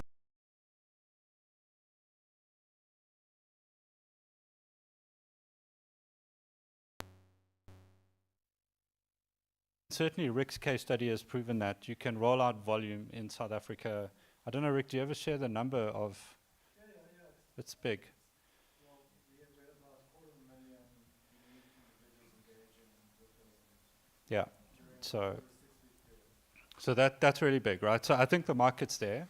The market is not going to be there for spending 1 ETH on a piece of collectible art. It will be there to collect items for free and redeem them for something, right? So, and I think that brings us actually to the end. There is a thank you slide which we're going to skip just in the interest of time.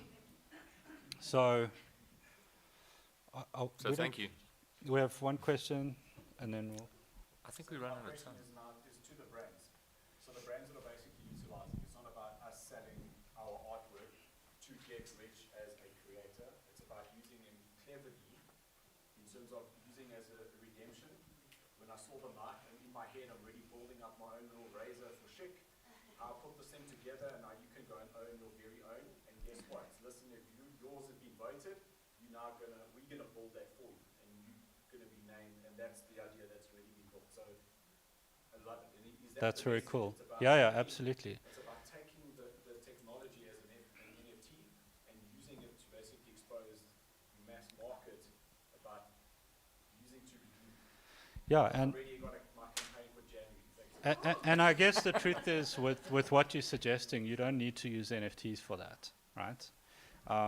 So you got to think whether there are other interesting things that you can do with that. But I love it. I would build my own chic razor and hopefully get it named after myself. Well, that's the idea. And that's Yeah. why it's already evolved. I need to go and educate myself on NFTs now. Yeah, and you know what? It's easy to get lost in the space, right? I mean, I find whole weeks where I've forgotten everything because I've been in a rabbit hole somewhere about some NFT thing. Question, and then. Do you think that with the value of money that is invested in it, people need insurance for that? Like, can you use 10 million and then just use it for a JPEG? Or can an insurer insure such an opportunity, or is that something that you think is too far-fetched for starters? Then secondly, when we talk about NFTs, I see my kids always playing Roblox, right? And they'll ask me to like buy this for me. Yeah. And obviously it's in a game. I don't know how to put my card details into a game so they can have something. Do you think NFTs are going to grow into the mass market more in a way that people don't know that they're using them? Because it's just too complicated and you just find it as part of your day-to-day the same way like no one still doesn't know what a USSD is, but they use it every day. So I think the only way it becomes mass market is if people stop knowing that it's NFTs, right? And that it gets maybe delinked to crypto. And the payments as complexity well. in acquiring, holding, trading, it becomes simpler, right? I think people are scared by the idea of what it takes to engage with this space. But I think that's changing very, very quickly. And then the insurance thing is a very clever idea. Yeah, I like that. People can very easily, it seems to be, get scammed out of their NFTs. My clients have been asking me that I don't know how to answer them. They're looking at a product, but they don't know what it means. Sounds like NFTs. Okay, at the back there, then across there, then to you. Well, first of all, comment. I'll ask the question so that I can do it. But a comment. I attended the Google Zeitgeist conference in London and they had a whole session on it. And I came out like, well, I had no idea what you just said. And I had a lot more idea of how it all works from this session, so well done. Oh, cool. But from your own industry perspective, I think there's a lot of implications for media, are there not? Like how you sell, how you get accountability on the clicks, how you do royalties, all of that stuff. So how does it become named? How do you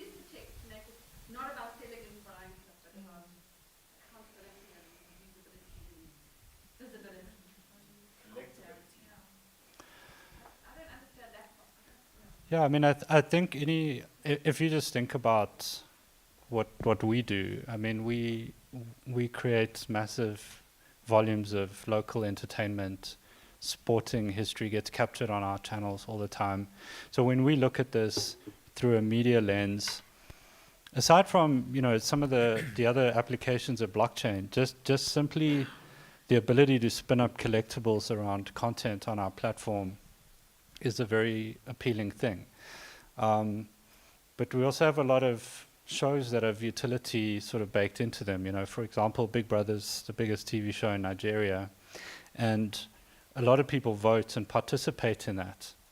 You know, that kind of speaks to other areas that seem logical for NFTs, aside from what's inside of our SuperSport brand. In terms of like, I suppose on the media, there are applications, for example, on the media supply chain, right, of moving proof of advertising across onto, you know, from digital into broadcast. There are all sorts of things where blockchain could play a role.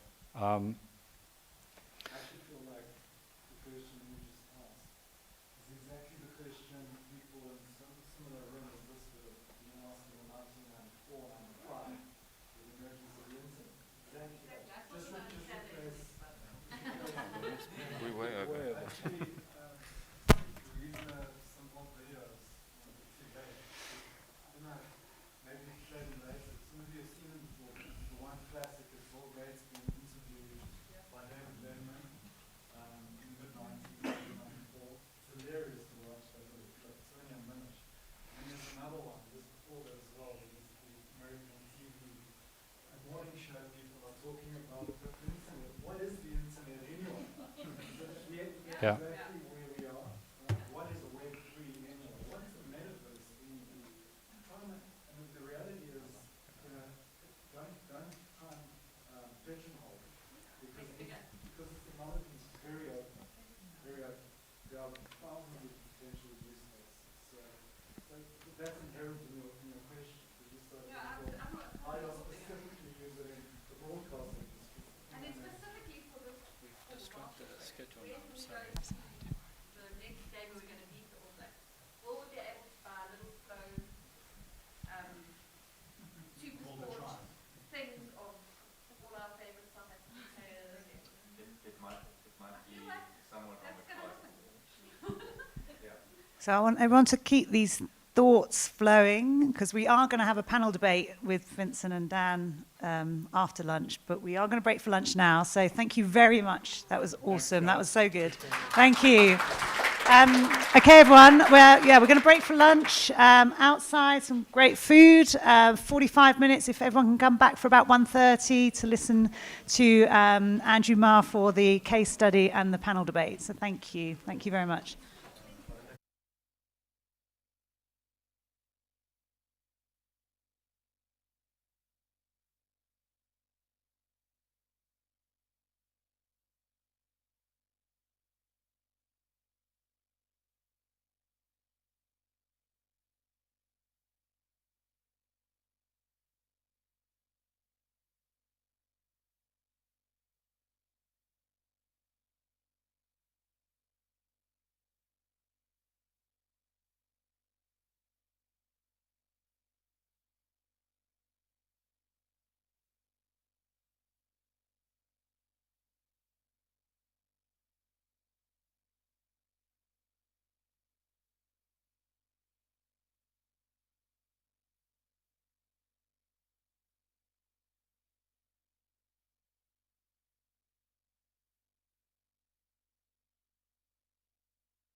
We're still waiting for Andrew Ma. He's a little bit stuck in traffic. He's on his way. So we're going to kick off with the panel discussion, and then we'll end off with Andrew's presentation.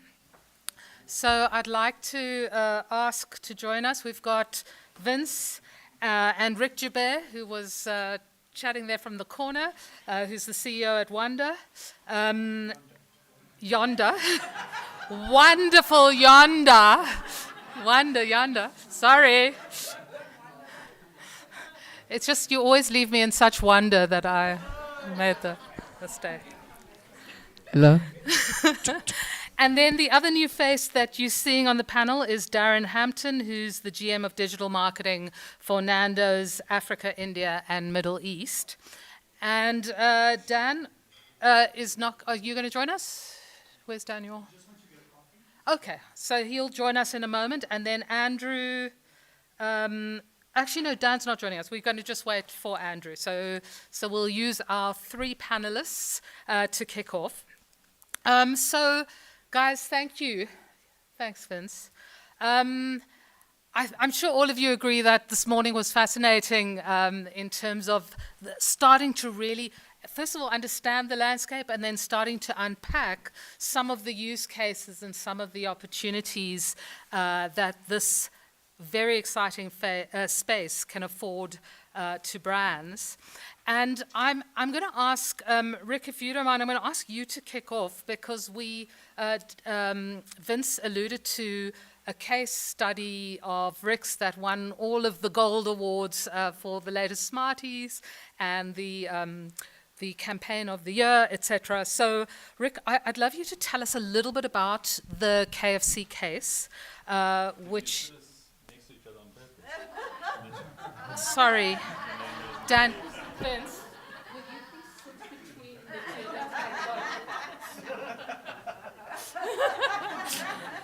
Boys. Sorry. Okay, so Rick, if you don't mind, just sharing a little bit about the case, just a high-level overview. What we're really interested in, for those of us who haven't seen it, what we're really interested in, yes, please, with the mic, is what has been, first of all, why did you decide to use this technology in building up this KFC campaign? And secondly, what are you going to do now that the campaign is over and you've gathered all this incredible asset? So I don't want to give the game away. Please tell us a little bit about the KFC case. Okay.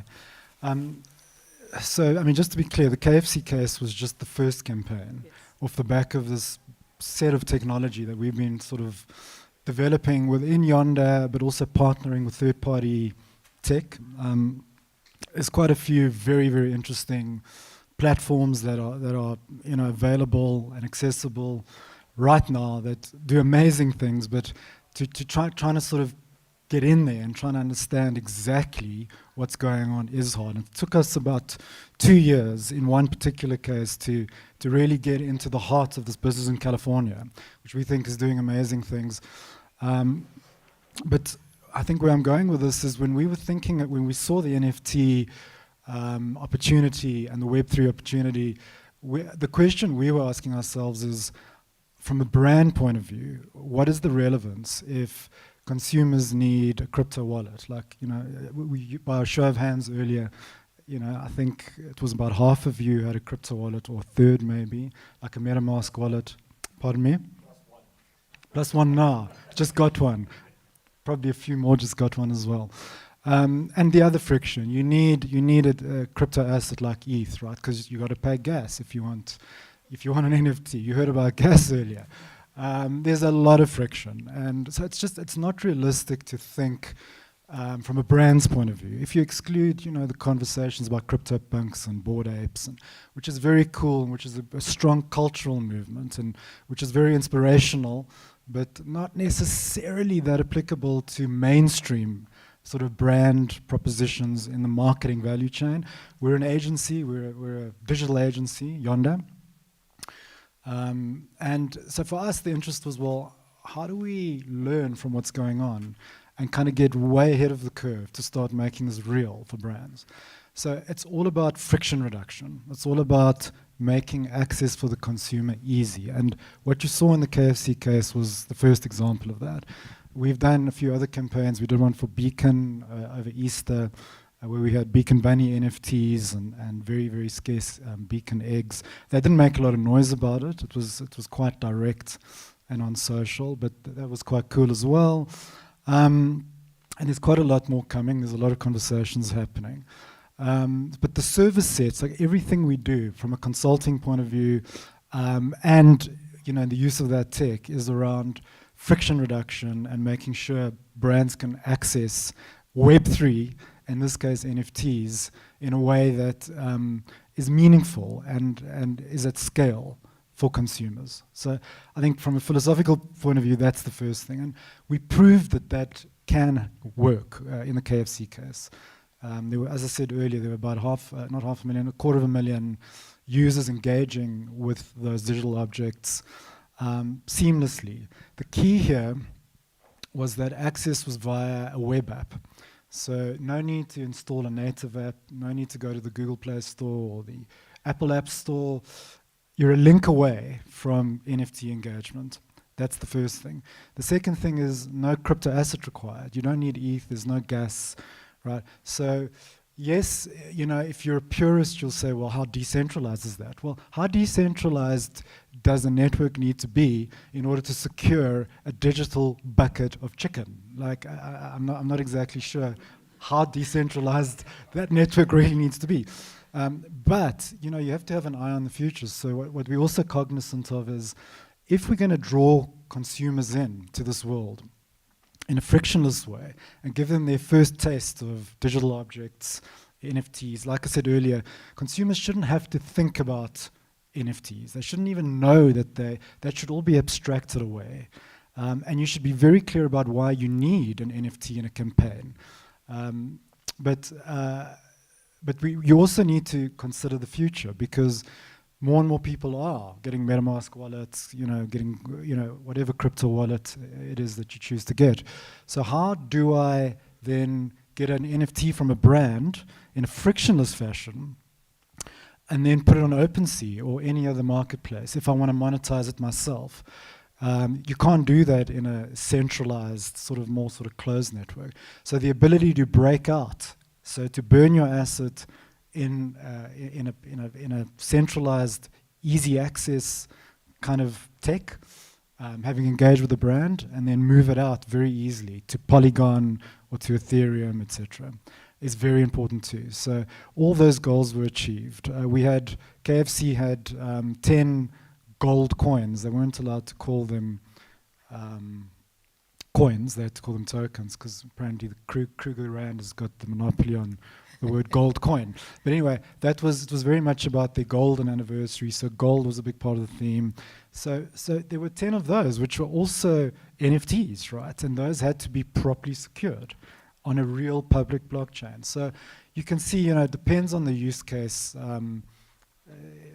What you end up doing will very much depend on the use case.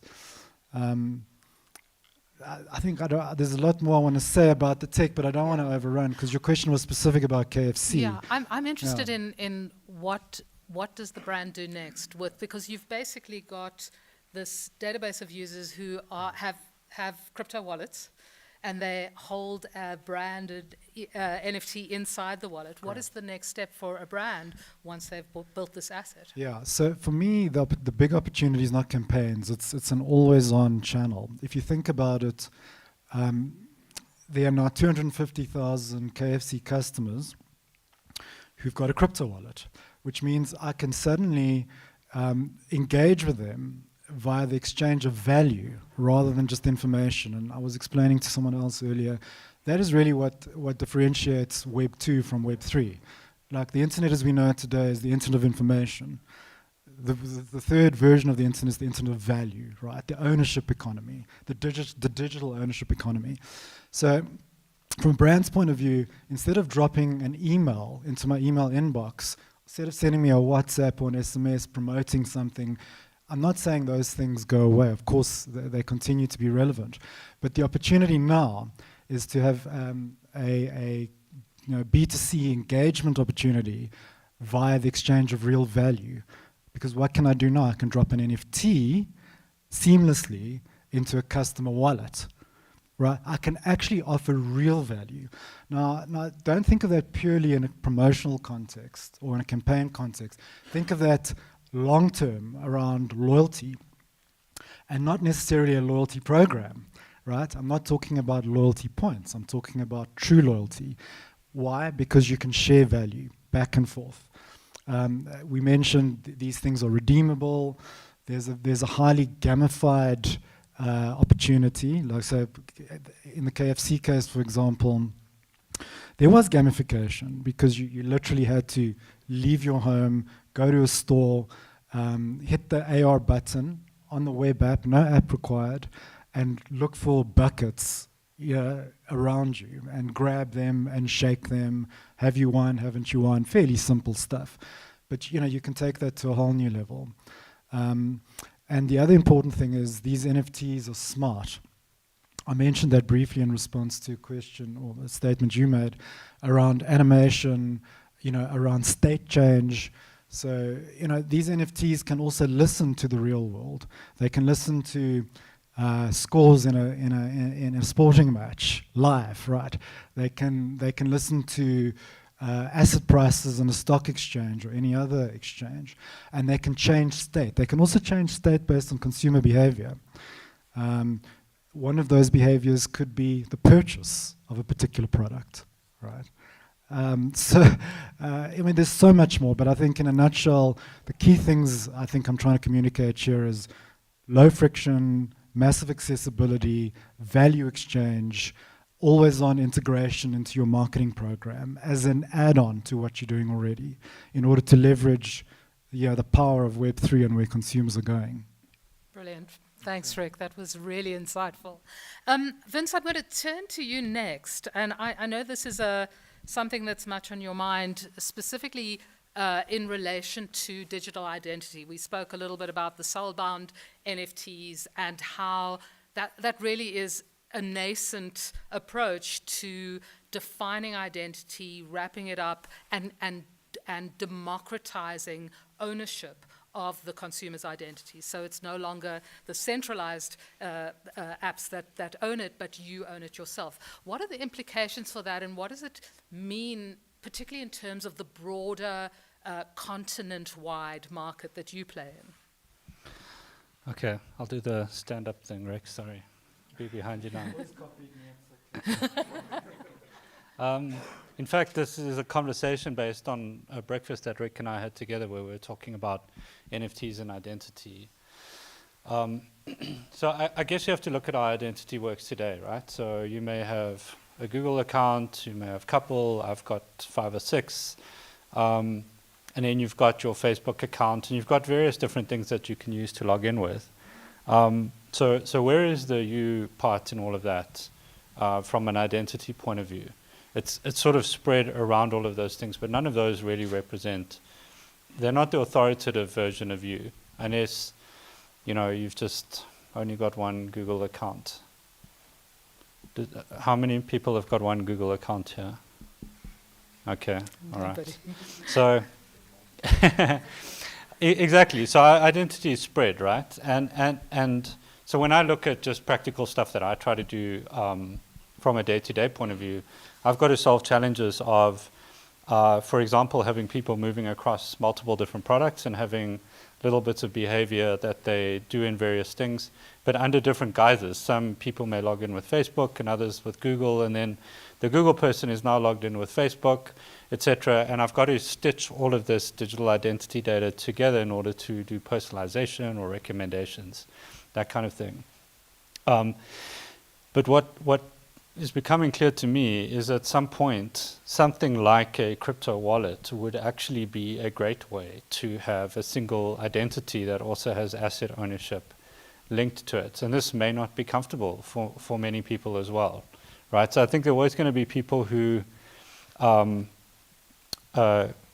to have their identity known and those who don't, and not necessarily because they're part of the mafia or busy doing money laundering and stuff like that, but just naturally don't like other people knowing who they are and what they're doing at any one point in time. But if you look at how the Web3 layer works on most Web2 things, it's essentially a layer of identity that's sitting on top of maybe some more traditional things that you would have done in Web2, but with wallet authentication as the sort of key way to indicate who you are. And from that point on, any kind of Web2 environment becomes transactional. So like in some of the things that I've been looking at, just on a very practical level, when you talk to people who are deep in Web3, they'll tell you that Web3 is the top 10% of maybe transactionality. It's like a thin layer on top of what's still mostly Web2 activities. You're still designing graphics and you're doing this and that, but this creates identity and transactionality and ownership as part of that layer. Do I think necessarily that identity is going to center around crypto wallets? Like, I don't know, the world has a way of not doing the neatest, most effective, efficient thing. So it's probably going to continue to be a mess. But what would be great, to be honest, is if everyone had one crypto wallet which actually was linked like their ID card to their actual real identity with a private storage and ownership section. Right, and I mean, Louisa mentioned the concept of soulbound NFTs and so on. That's something that you can use that's in your wallet that could identify you as who you are. So that governments and anything remotely official can actually not have to make you do an insane amount of KYC. And I think the other thing that's going to happen is, do any of you use the Brave browser? Okay, so I guess the same people who have wallets also maybe use Brave. So Brave is like a crypto browser. It's got the Chromium rendering engine in it, but it's got a crypto wallet and it's a whole bunch of crypto-related stuff inside of it. But they're paying you in crypto in what's called the basic attention token to consume ads that are inside of the browser. So there's a whole new layer of transactionality where someone is giving permission to be spoken to in exchange for reward that's based on a combination of the browser and identity. I know this sounds a bit nerdy. I don't know how to... I can think of so many applications for that. It.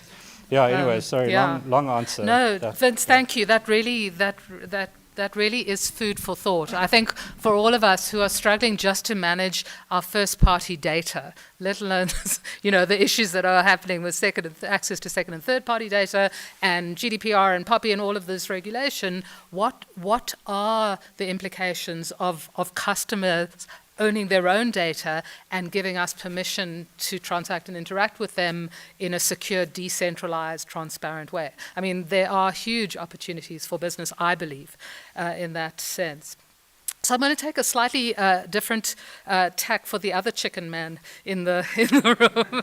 It was so interesting. I was moderating a panel at Gibbs the other day, and a guy from Standard Bank was talking about some research that they'd done pan-Africa in combination with the Swiss investment group, CVVC.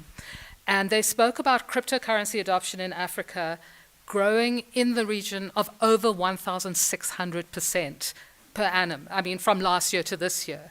And that's just mind-blowing in terms of the rate of adoption for this continent.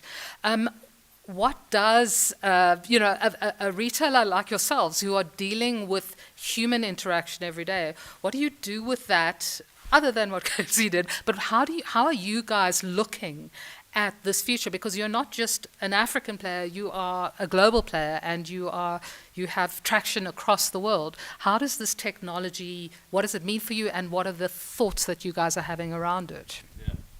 Can I sit? You can sit. You can sit. I think firstly we are absolute voyeurs of this space at the moment.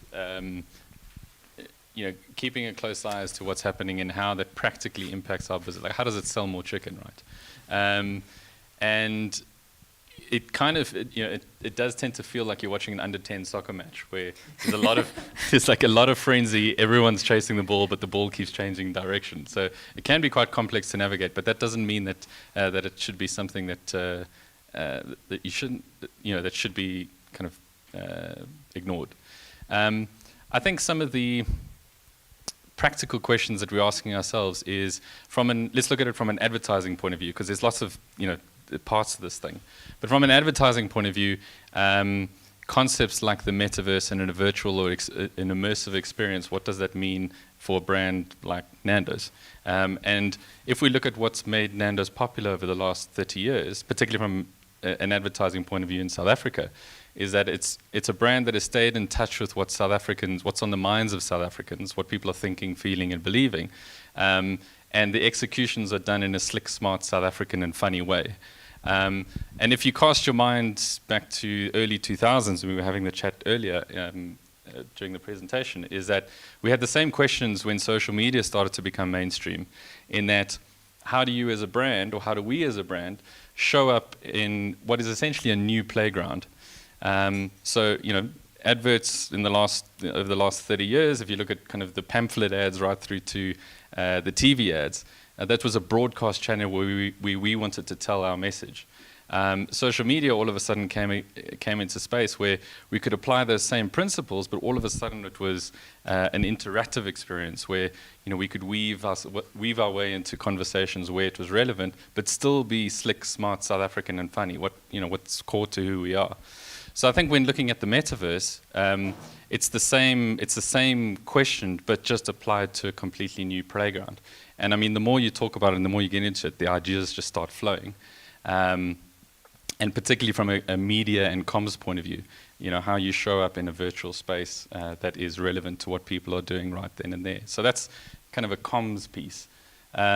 If you had to take a step back and look at the broader disciplines of marketing, again, looking at what's made Nando's famous of the last 30 years globally is the brand makes a unique product, flame grilled peri-peri chicken. It's good value for money, and it's done in an experience, or served in an experience that people enjoy and is ownable. So again, applying that same theory and that same thinking into, again, I want to use Metaverse as an example, opens up a whole range of questions and opportunities that potentially could come about. So, I could be sitting here ordering takeaways.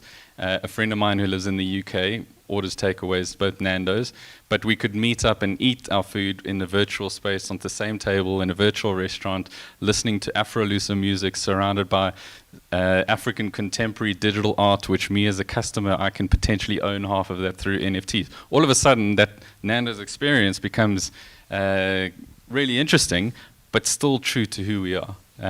So I think those are kind of the questions we're asking ourselves. The digital space, we tend to be jaded as well, and the changing man is always fashionable. Like, we always want to chase what's new. But if it's not doing any of those things, if it's not building the brand either through product or experience, then it's probably an unhealthy distraction. Thanks for that, Darren. So, Andrew, thank you, and welcome to our panel. Andrew's with Stitch Money, and I don't know if you saw the news today, and because I know that your passion is finance, payments, how the blockchain is being used to really accelerate and amplify the financial services industry. But there was a significant announcement this morning for the South African crypto industry, where the Reserve Bank's Prudential Authority issued a guidance note to local banks saying that they need to provide banking facilities to crypto exchanges. Now, the reason this is an issue is that a whole lot of crypto exchanges had their banking facilities revoked a little while ago because banks were too nervous about the risk in the space. I'd love to hear, Andrew, your view just generally, because we've been talking a lot about marketing, but when marketing and transactions and sales go hand in hand, that's the objective of what we're doing. How does this space really create a seamless journey for customers from awareness, experience, engagement into the actual sale?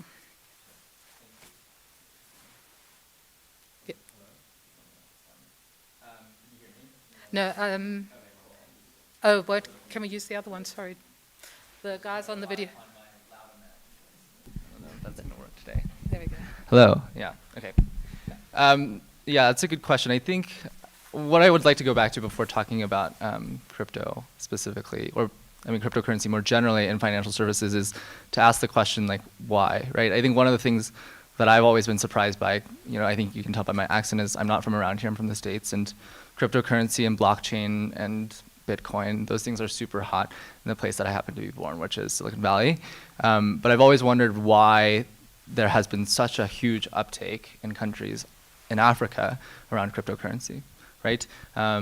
Kenya, Nigeria, South Africa, these 3 countries on the continent have faster cryptocurrency adoption rates than most of Western Europe, than Canada, than Mexico, other countries that have, like, arguably, I would say, like, higher income, higher tech sophistication, more general awareness of centralized financial services. So, like, what about these countries, what about the continent, has made people shift growingly, right, their stores of value away from traditional financial services into cryptocurrency? And I think largely, right, and as we see as a business serving other businesses in payments, in accounts, in types of capabilities such as walleting, is that, like, a lot of customers in these markets feel like drastically underserved, right? Like, the development of the population, their literacy around finances outpaces the institutions that they are served by. It outpaces the evolution and the growth of those institutions' capability to serve them, right? And I think this is what we see a lot at Stitch. What we do is we deal with a lot of businesses that want to transact in financial services, but when they go to banks, when they try to get services to accept payments, to receive payments, to execute payouts, basic services that every business needs to conduct in order to receive products and maintain, a healthy financial relationship with their consumer, they can't do so. It's too expensive, it's too inaccessible, the technology is outdated, and it's really difficult, right? Obviously, this problem isn't really, I would say, representative of most of the cohort today. You work for, like, large enterprises that have the capability to just throw manpower and dollars at this. But the long tail of businesses that we support here at Stitch really, really struggle. They really struggle to just, like, operate basic financial systems, and as such have, like, turned to other ways of financial transfer, right, to get paid for their due.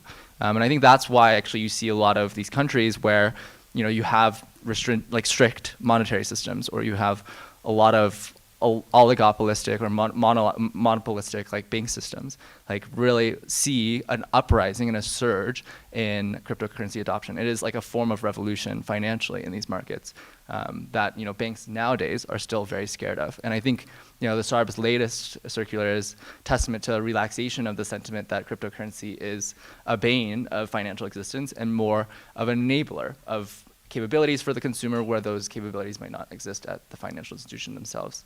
But yeah, I think it's, like, a really fascinating time. And I think we work with a lot of businesses themselves to operate critical functionalities in crypto where it's necessary for the sale of their products. One of the things that I want to talk about that's a little bit distinct from the content side of things or the services side of things from using and leveraging cryptocurrency or blockchain for an actual product is just using it to provide the interface for consumers to pay you, right? And I think, like, traditionally all of us might think about cryptocurrency or Bitcoin as something that only, like, people on Reddit or, like, bros invest in. But the standard in Africa and the demography of the cryptocurrency user in Africa is super, super different, right? They are mass market individuals. They are families looking to move money across borders. They are people looking to save, to generate capital on an otherwise, like, flat interest rate in real terms. So I think, like, one of the things that we're really excited by is a potential to introduce, cryptocurrency payments acceptance to businesses that would normally never think about that. Because, the profile of the customer who would pay in crypto or who would operate crypto is no longer as premium, as upmarket, as niche as you might think, right? Over time, that person might be you. That person is you, right? And so as businesses seek to adapt to that, I think it's really critical that we provide the capabilities so that, they can transact seamlessly on crypto, providing, right, the services that may be, whether it's chicken, whether it's NFTs, whether it's a mix of those two things, so. Absolutely, absolutely, and I think it comes back to what you said, Rick, where it's not about the technology, it's about the utility and what this technology enables.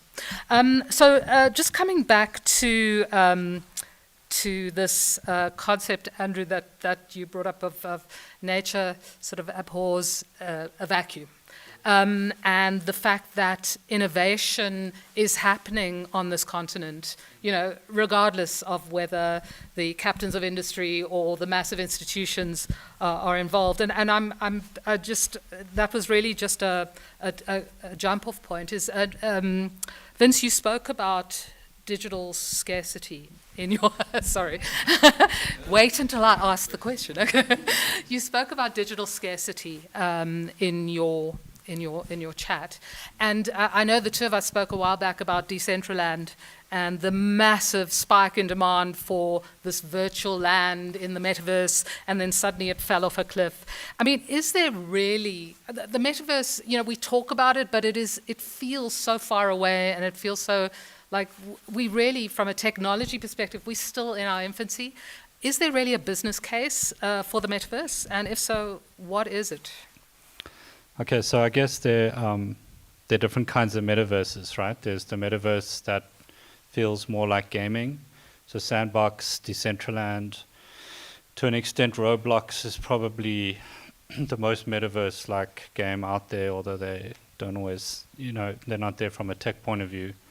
So just on land sales, I think now is a great time to be buying land in the metaverse, to be honest. I think if you want to get a couple of blocks of Sandbox real estate or Decentraland, it's probably pretty well priced considering where ETH is at the moment.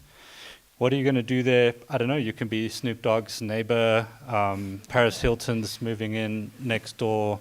There's going to be a lot of buzz and hype in that space, right? And if you speak to anyone who's a gamer, games are evolving into spaces that are more social with gameplay elements in. And I think if you look at something like Sandbox the game, which is kind of in a bit of a alpha beta stage at the moment, it's sort of a space where people can meet and talk and do stuff, but also play mini games.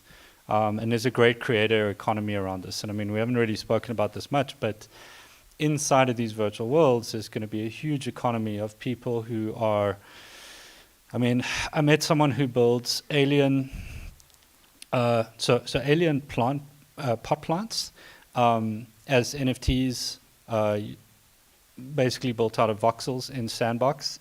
And they sell these pot plants, and they look really cool. And that's their job, is that they make pot plants and they help people to place them around their homes in this space.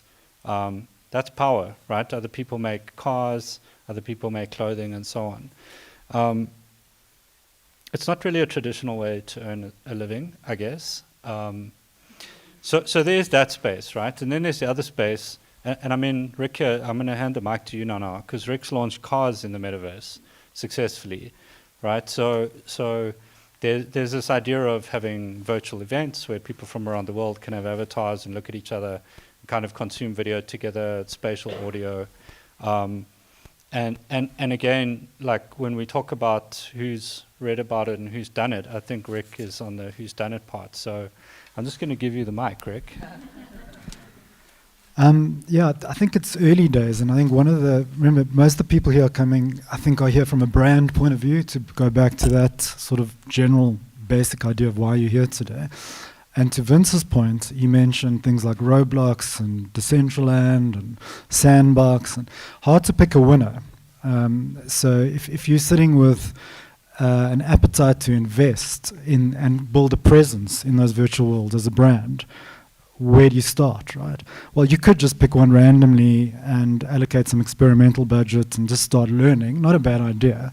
Or you could wait. But the other, I suppose, metaverse-like opportunity for brands is what I would prefer to call immersive websites or 3D websites. It's just, from a brand's point of view, a much easier concept to understand right now, and much easier to justify making proper investments in that kind of environment. So think about this.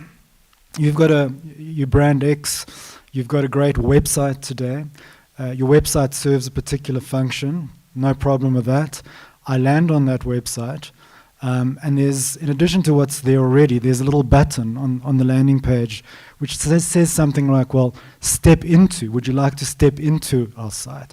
Rather than just having a two-dimensional view of price, product, experience, whatever it is you're selling, how about a three-dimensional experience?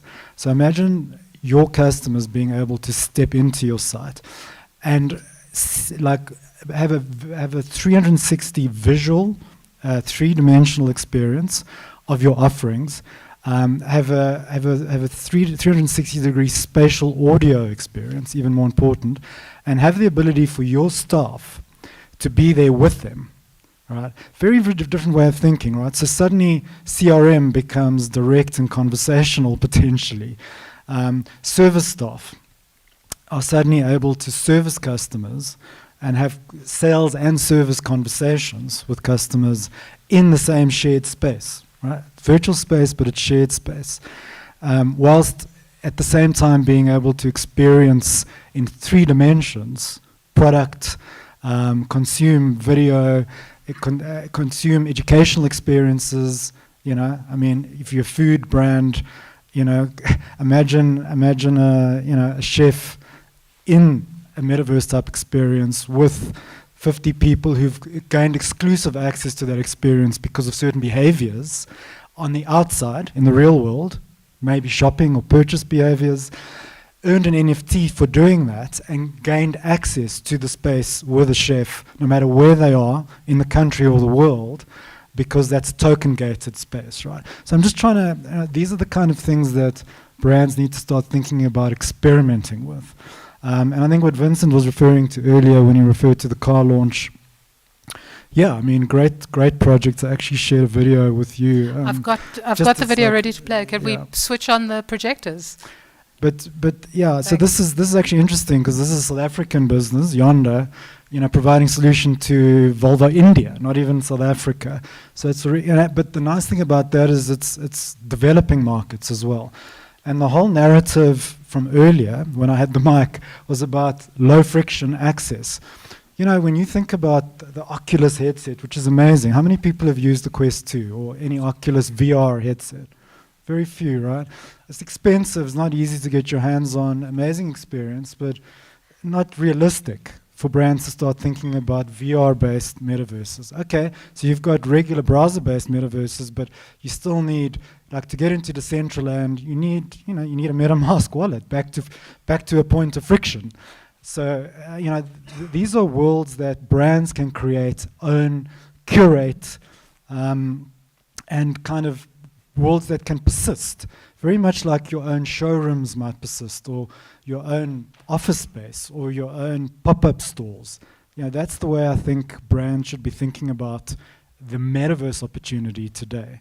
And I mean, if you want to play that just very quickly, it's only a minute long. It's more of a sort of promotional video, but it'll give you an idea. Sorry,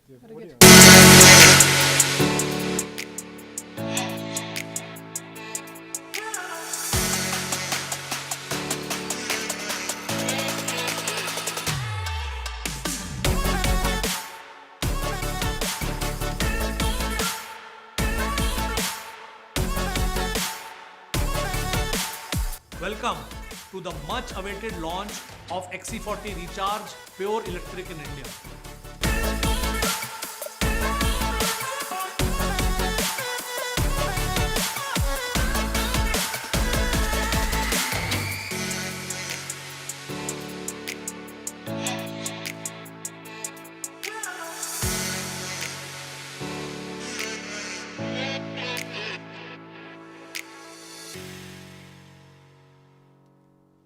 Yeah, so that happened about 3-4 weeks ago. That was an event. So it's not persistent. So they're very soon going to turn that into an always-on world. But that was built specifically to launch their first EV. There were about 150 journos, automotive journalists from all over India, all their dealers from all over India, the dealer principals, etc., etc. So, I mean, the subcontinent is huge. This was an awesome way to bring all those stakeholders together in one shared space, and at the same time project innovation. I mean, EVs are, you know, the future, the metaverse is the future. That was the thinking of the brand in this case. But that's just one particular use case. I think the point here is the way that these guys got access to that space was through a click on a link. Chrome browser, nothing else. Smartphone, whether it's an Android device, an iPhone, or a normal PC laptop, with a Chrome browser, within a minute you've created an avatar, or you can just use a default avatar. If you want to, you know, dress yourself up, you can customize your avatar and you're in. The cool thing about this tech too is you provide your face to the system. So your avatar, if you choose to, can actually look like you. I mean, the technology is already pretty far advanced, and I think we're only just at the beginning here. But that's the kind of thing that brands can do right now for themselves. And again, it's a metaverse, but it's actually an immersive website more than anything. Awesome, thank you. Are there any questions from you guys? Yes, lady at the back. Hi, do you think Web 3.0... Hold on a sec, Candy. I'll come to you afterwards. Thanks. Do you think that Web 3 bridges the gap for persons with disabilities or widens the gap, or does it depend on the impairment that you have? Like, for example, visually challenged, audio challenged versus somebody with a physical disability? Because that's a big percentage of our population. I'm happy to take. I'm sure you can.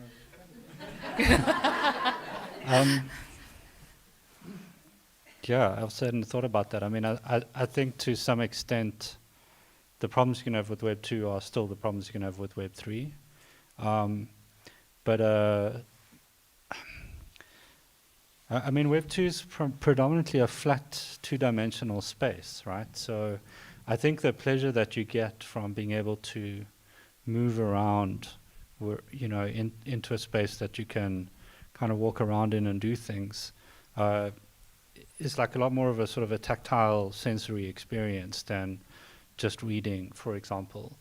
You know, and so I think there may be some benefits there. I'm not sure. I haven't really thought about it too much. I don't know if you guys want to jump in. Can I just have a quick, like from a physical point of view, if I'm disabled, depending on my disability, I'm obviously always at a disadvantage in the real world.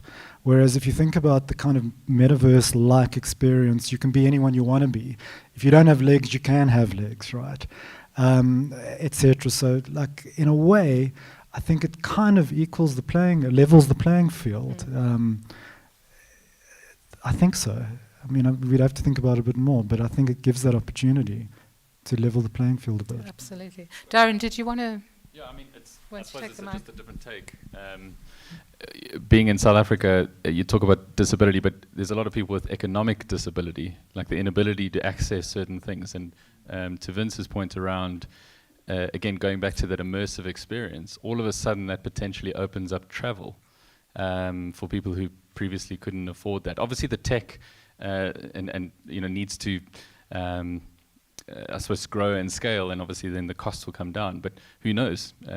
Once that does happen, all of a sudden the world is open to people who never could access it. Absolutely. Travel, education. There's so many services.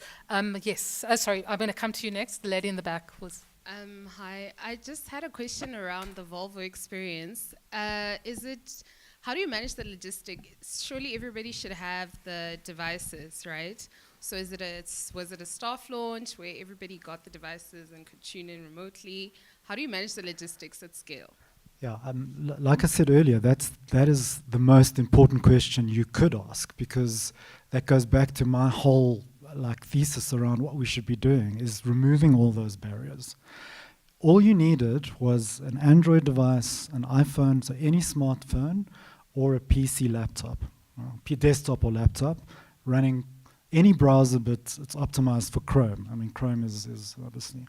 That's it. So no VR headsets, no. So if you can imagine yourself sitting in front of your laptop, clicking on a link, and entering that world, which is why I spoke about it earlier as a website, more than a metaverse. It's just an immersive three-dimensional web experience.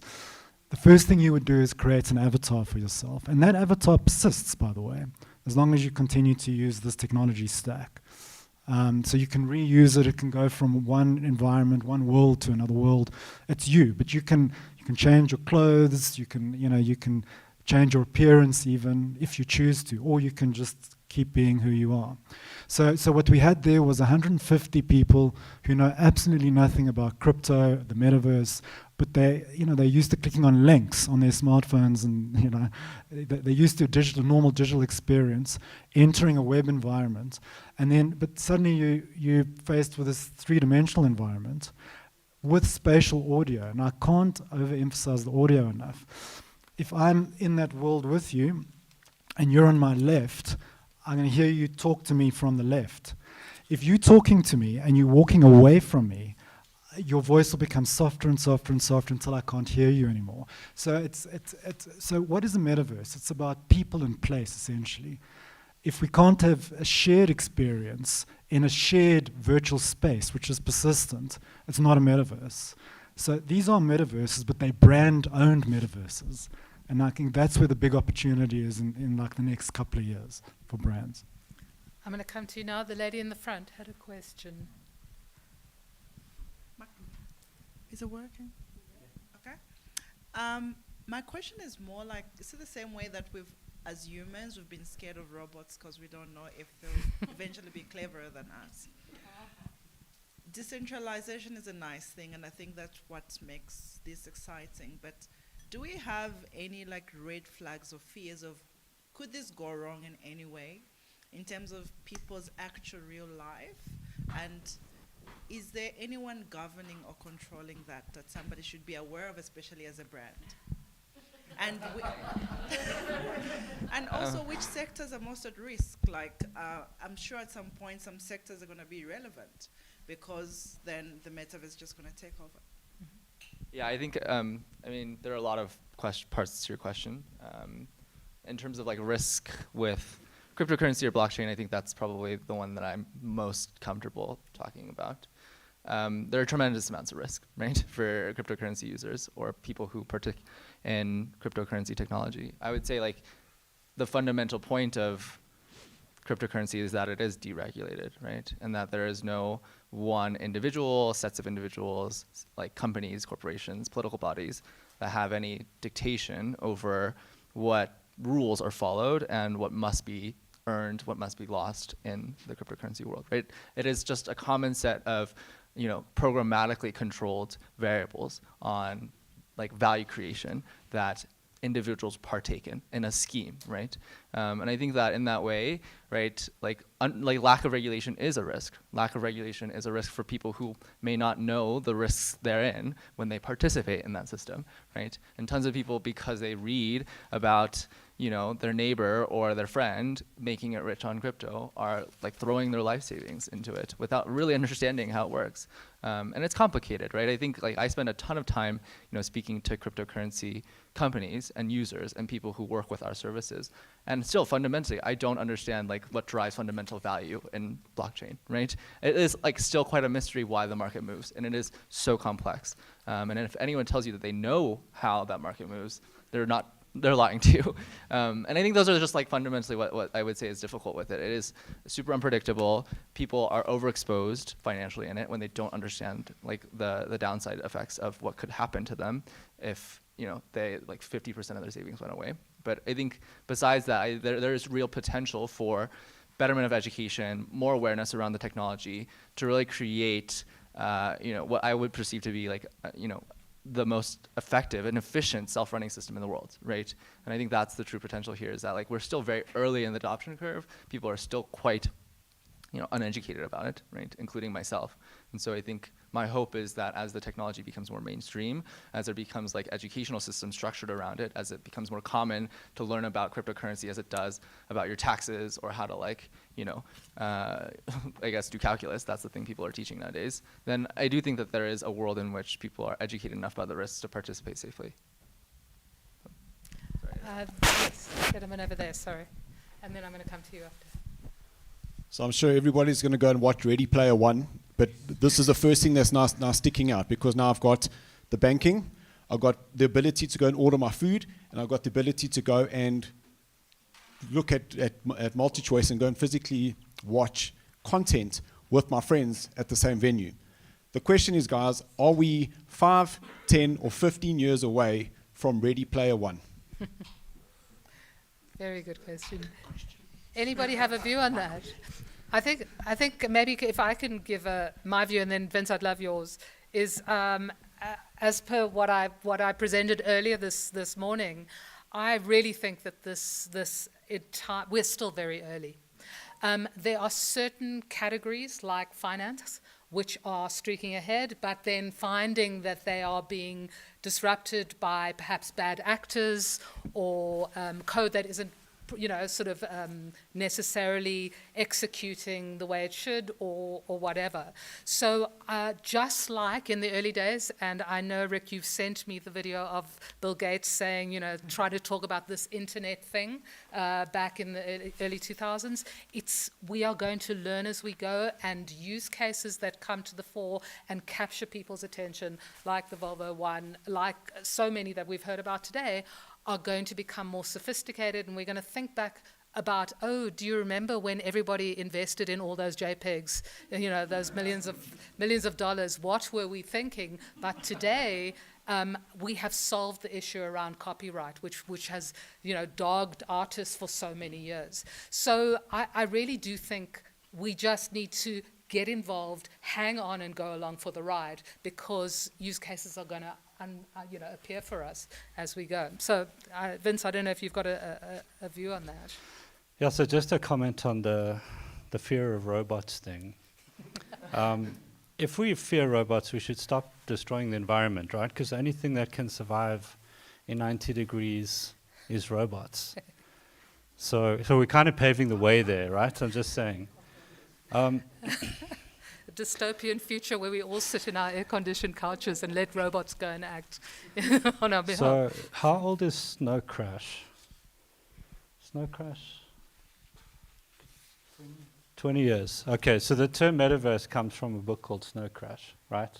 So that's how long it's taken us to go from someone actually just telling us what it is to having some interactive websites where you can launch cars.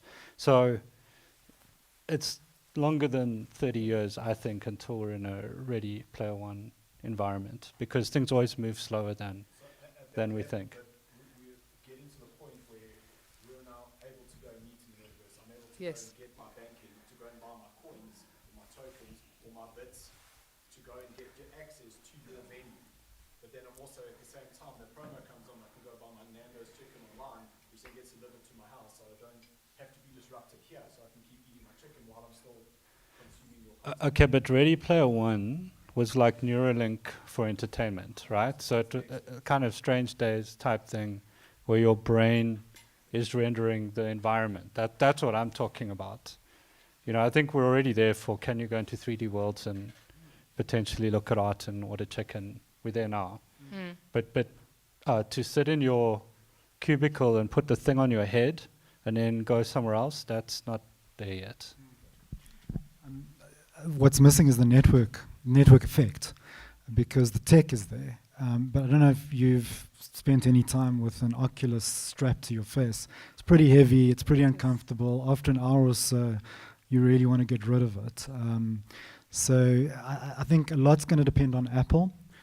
That's actually, I think, the key answer to your question, because I have no doubt that Apple's going to is already developing, but will probably launch device which will make the consumer experience enjoyable, or less like less not enjoyable, I suppose, the best. And then of course the Koreans, Samsung and everyone else will just adopt all of that IP and make it mass and make it a lot cheaper.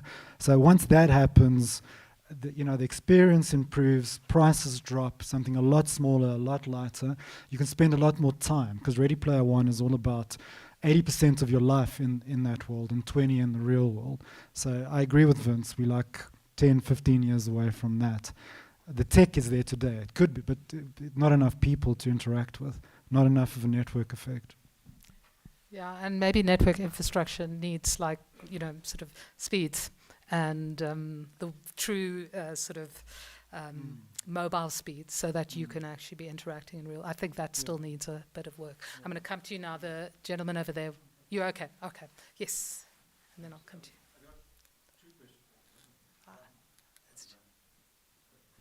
Just two questions, one from a brand perspective maybe, and one from a customer perspective. So talking about decentralizing brand NFTs, right, or making them to create more value and the rest.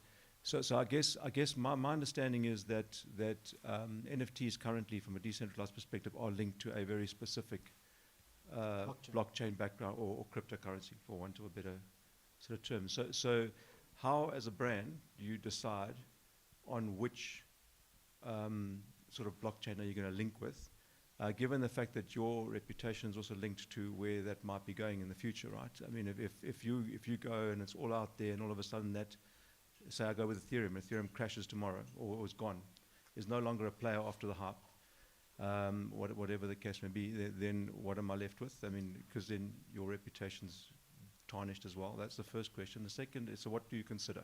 What are the things you must think about in considering which blockchain to go with?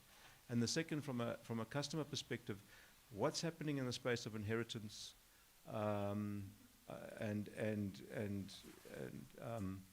that kind of space? Because I'm not seeing any of that. I mean, if no one's got my code or my keys or whatever, they're never going to get to my assets. But if I give it, if I put it on paper, if I put it somewhere where someone can get to it, I might lose all my assets, right? I know in the banking sector there are like Investec, for example, is looking at a vault to try and bring that institutional trust into the picture to allow for that. But I'd like to get some thinking and thoughts around that and where things might be progressing in that space. You might have some ideas on the second one, but I mean, I can also speak to that one first, and then maybe the first one too. I'm sure Vincent has some ideas on the first one as well. But you know, public-private key encryption has a user experience challenge. That is a fact. I mean, even the kind of the wallets that we have today. You know, if you've tried to set up a MetaMask wallet, you know, going through that whole, what is a seed phrase, what are my private keys, like understanding that and then keeping hold of your private keys for dear life, because you lose those, you lose everything, right? So what you coming from estate planning and inheritance point of view, but it actually applies generally. Even while I'm alive, I better not lose my private keys. So lots of work going into that, especially in the Ethereum ecosystem. Things like social recovery. There's a wallet that you should check out called Argent, which you can get from the App Store right now, which doesn't require you to even think about private keys or backup seed phrases or anything like that. It uses effectively social recovery, and the first social recovery agent is Argent themselves. You come in with an email address or a mobile number, but most importantly, you can select friends, family, or other crypto wallets for recovery. So that doesn't answer your question, but it's the beginning of an answer. If you're talking about real money, there are service providers. You mentioned Investec. Globally, there are also other service providers that basically work on a multi-sig system, where I have one key and so I'll ask someone else, a family member or maybe two of my best friends, give them keys, and then the service provider has a key. And then it could be a 2 of 3 or a 3 of 4, which opens the wallet, right? So those kind of ideas are out there, but it's far from perfect. The big challenge is the user experience. In terms of your first question, I would say if you're a brand and you're considering getting really serious, is this still on? Yes, it is. It's the same process you would undertake to select a vendor for a very important decision, really. It's no different, right? Legacy, brand, history, backing, size. So there's just no one's been Ethereum when it comes to compute, because Bitcoin is the big daddy, the granddaddy, but Bitcoin isn't a world computer. It's really just a highly decentralized store of value, even though it was intended to be peer-to-peer cash. It's not. But Ethereum from 2014 has not gone down. It just hasn't, right? So, and it's got probably a 70% market share of all the L1 smart contract-based blockchains. So if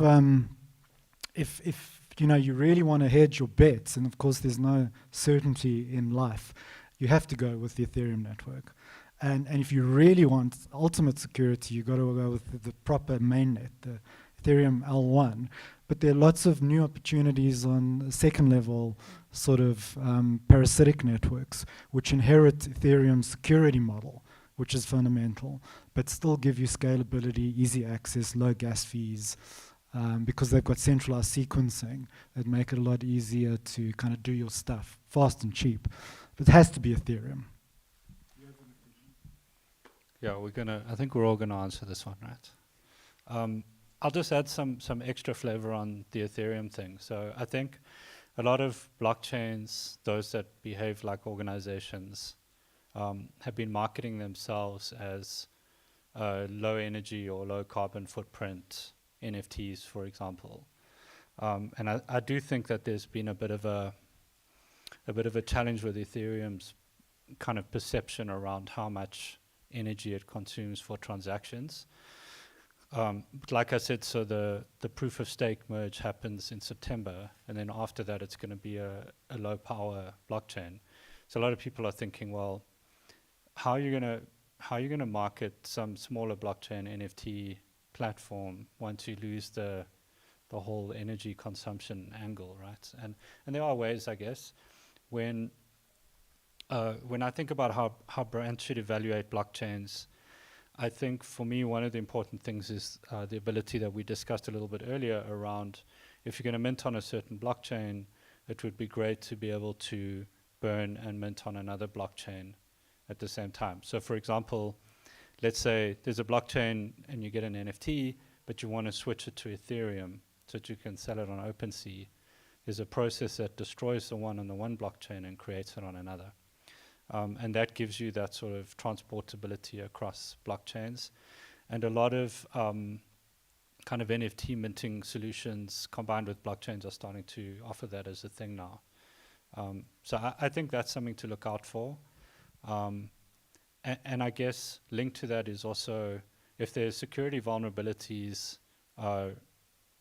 potentially inherent in the wallets that are linked to that blockchain, you need to look at the history of that as well, because you don't want people getting hacked and losing their NFTs, although it happens to the best, I think, of the blockchain businesses at the moment. So, but yeah, I'm with Rick. I would also do it on either Ethereum or Polygon or one of the layer 2s of Ethereum. I suppose from a brand point of view, just to answer your question around the risks around platforms, I suppose that's to a degree we have the same problem now. And there was a guy, it was a really good analogy. He was saying he built a fairly sizable business on Facebook. And when asked about like how he felt about it, he said it's like having the most profitable Nando's. He didn't say Nando's, but you know, the most profitable Nando's on top of a live active volcano, which is true because he's at the mercy of the platform. You know, and one of my bugbears, and we were actually talking about it earlier, being in South Africa, is that we are at the mercy of Facebook, Google, Apple when it comes to our media spend, together with our, you know, and largely our business, and they can decide in a whim to change their privacy laws or algorithms, which fundamentally changes what we've already built. So there's a level, what excites me about a decentralized way of doing things is that there's a level of sovereignty around creating your own communities that you mitigate some of the risk, not all of it, but some of it. So I think, you know, in creating communities as a brand, I think there's a good opportunity.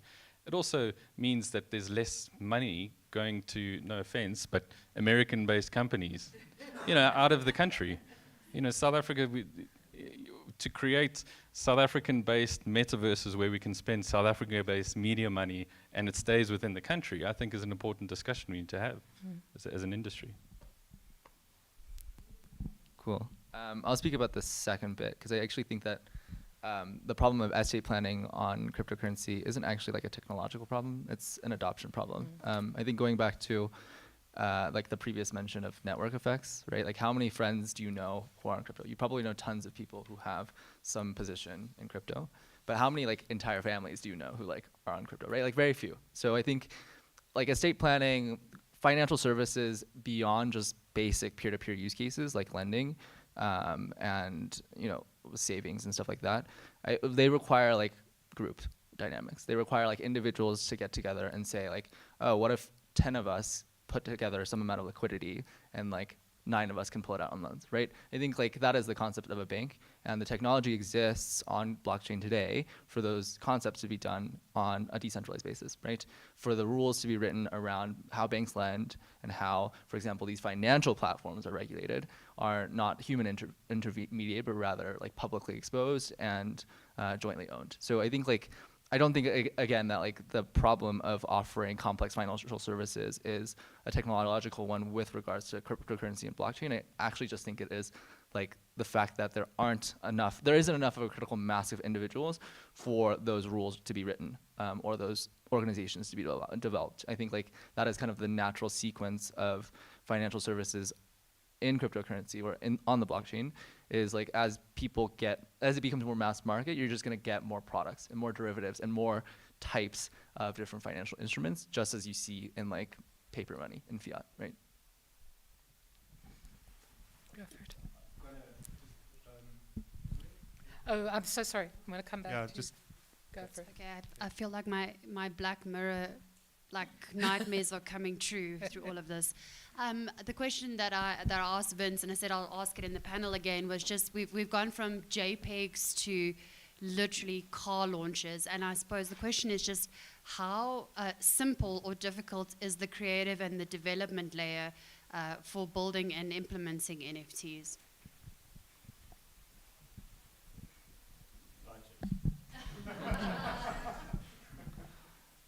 For NFTs, there are a lot of public services, right? So if you want to mint a collection of, say, 200 items that have 100 copies each, or various different rarity, there are tools online to do that quite easily. One that jumps off the top of my head is something called Nifty Kit, which does that, and also helps you manage your launch and that sort of thing. It's when you want to get into building utility around NFTs that you need to start building your own sort of Web3 type environments that do wallet integration, have some logic around what NFTs you have. There are some public services that you can stitch together to do that, but you're probably going to need a developer or two that understand JavaScript really well and front-end development. It doesn't seem to be that complicated, to be honest. But I think when you get into the world of trying to build your own metaverse and stuff like that, then that's sort of next level. I mean, Rick, you've been building a dev team, right? So like, tell us what the composition of that team is from a skills point of view. It's counterintuitive because there are so many public services available in the space already. It's actually more strategy and creative. But creative, when I say creative, I mean very specific skills: animation, 3D modeling, the ability to, building stuff in Unreal Engine, right, which is a Fortnite asset. Those kind of technologies that a lot of them exist. Some of the 3D modeling software, I forget the name.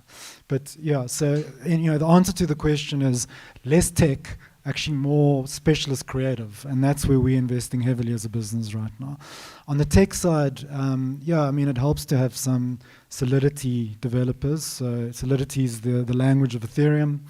If you really want to build very sophisticated smart contract logic into some of the stuff that you're doing, but honestly, there's so much. The thing about Ethereum is it's composable. So composability is something the concept of composability is something you'll come across a lot, which means it's like Legos. The blocks exist. You literally just have to put the blocks together to form the end creation, right? I'm oversimplifying, but there's a lot of that going on.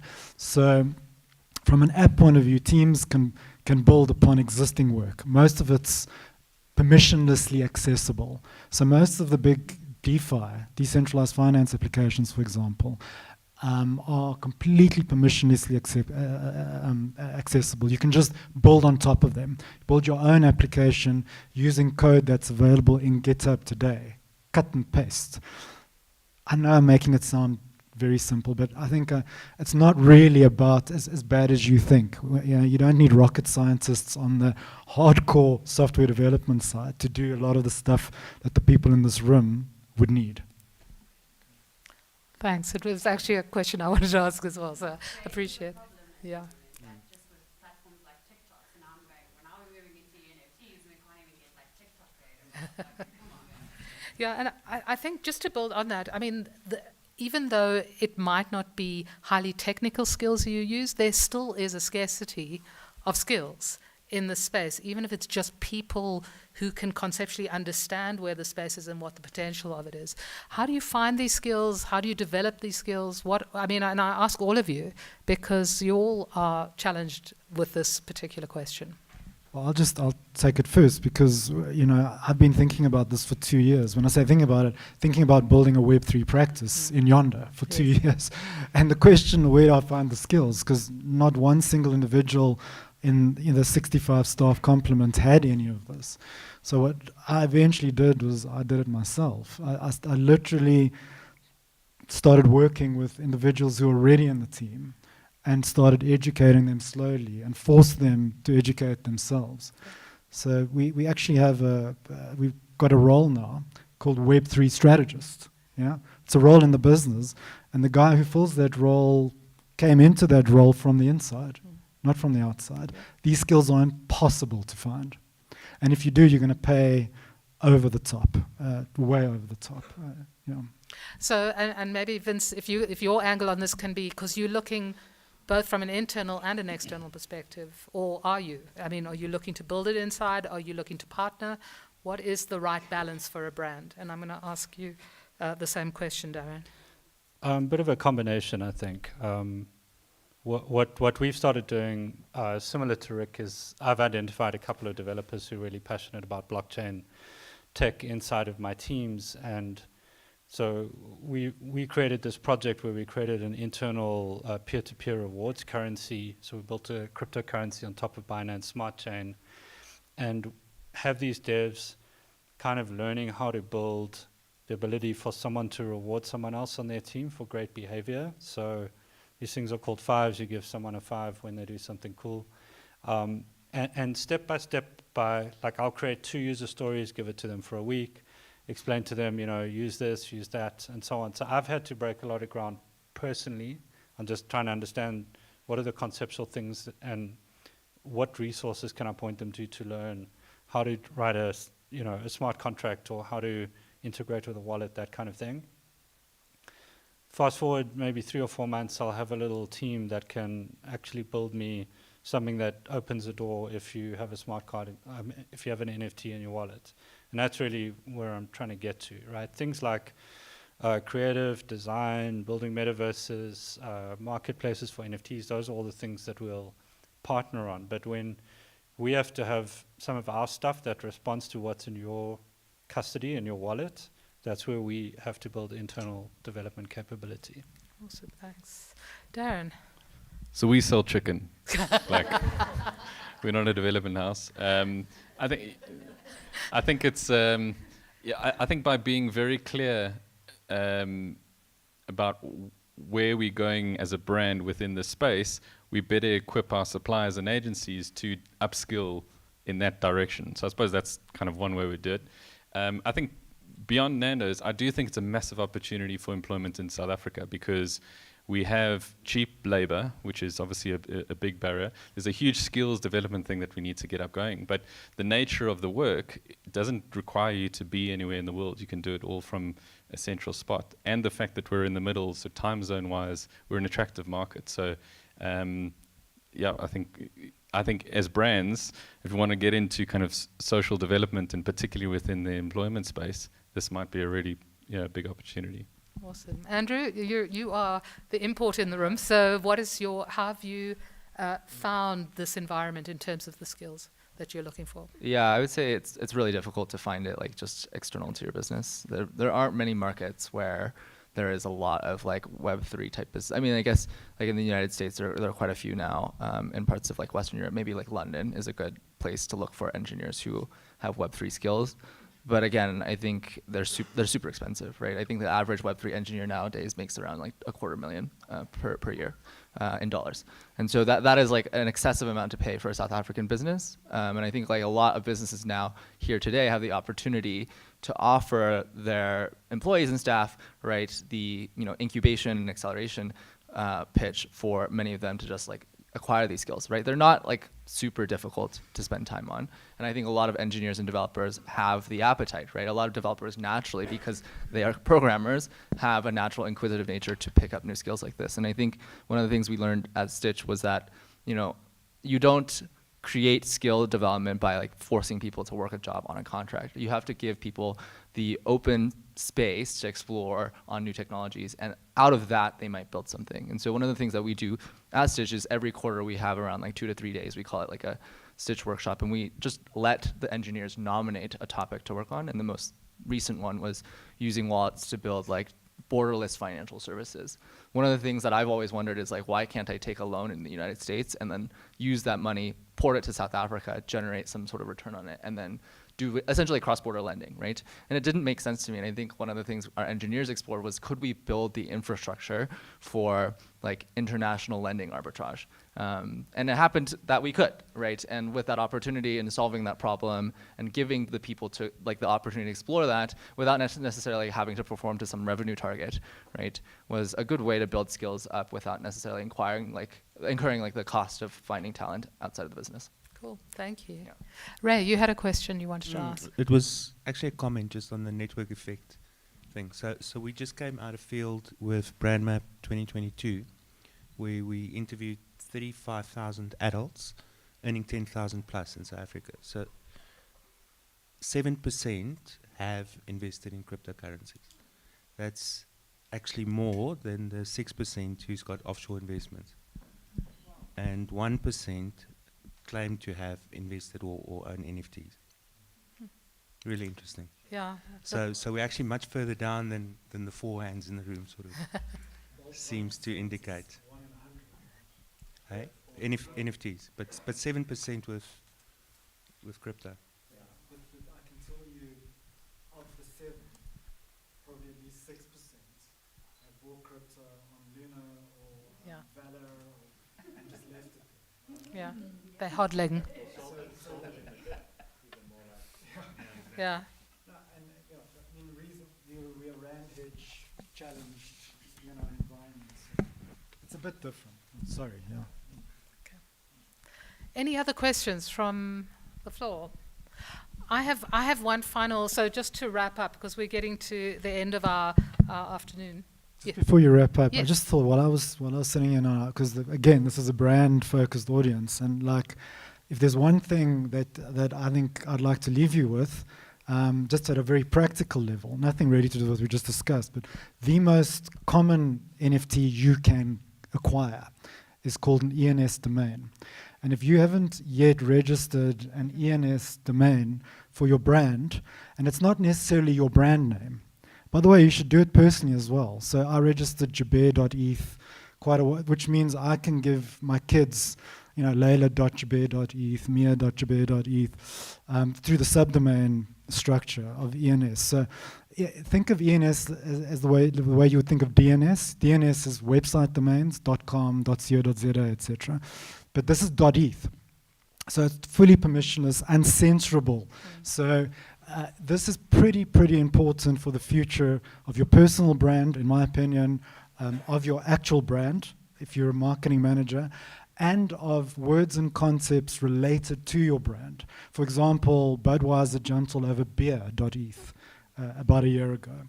And that sort of thinking. So just Google ENS, Ethereum name service. You do need a crypto wallet, but it's really cheap. It's like $5 a year. Yeah.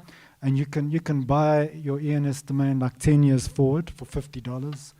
Really worth it. It's an investment you should make now.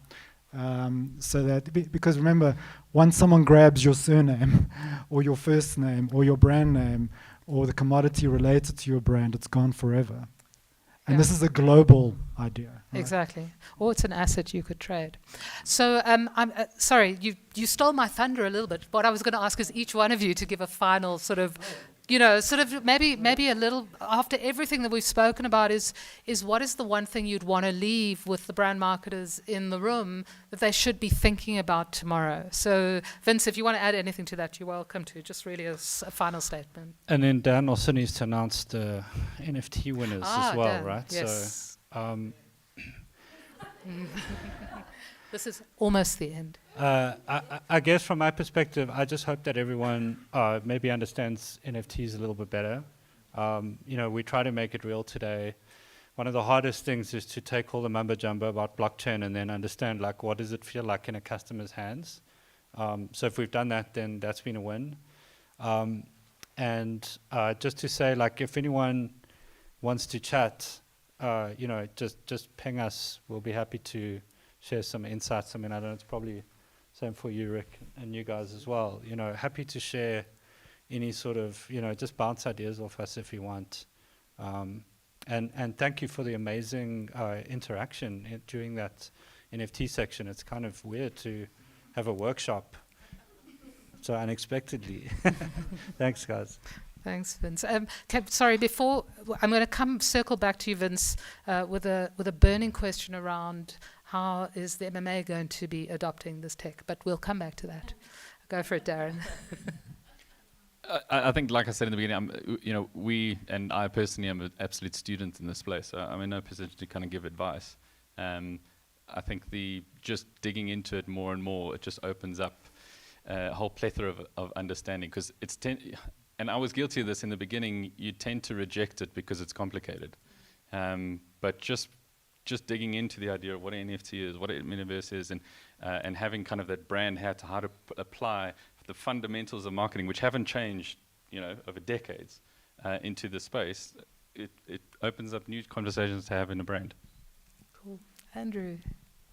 Yeah, I think one of the things I love about like crowds like this, or whenever you bring people to talk about Web3, is that it's so openly and like very ambitiously creative, right? And I think that that's something that you should take out of this room, no matter where you are in the space, whether it's on the brand side, on the marketing side, on the content side, or on the payment side, right? I think one of the things that I always wondered was, and I've always questioned why it's kind of weird, like I only see people talk about NFTs or Web3 online. Like I feel like a lot of people are like kind of ashamed to talk about it in person, or think that other people think that they might be crazy if they talk about it in person, or maybe like stereotyped or labeled a certain way.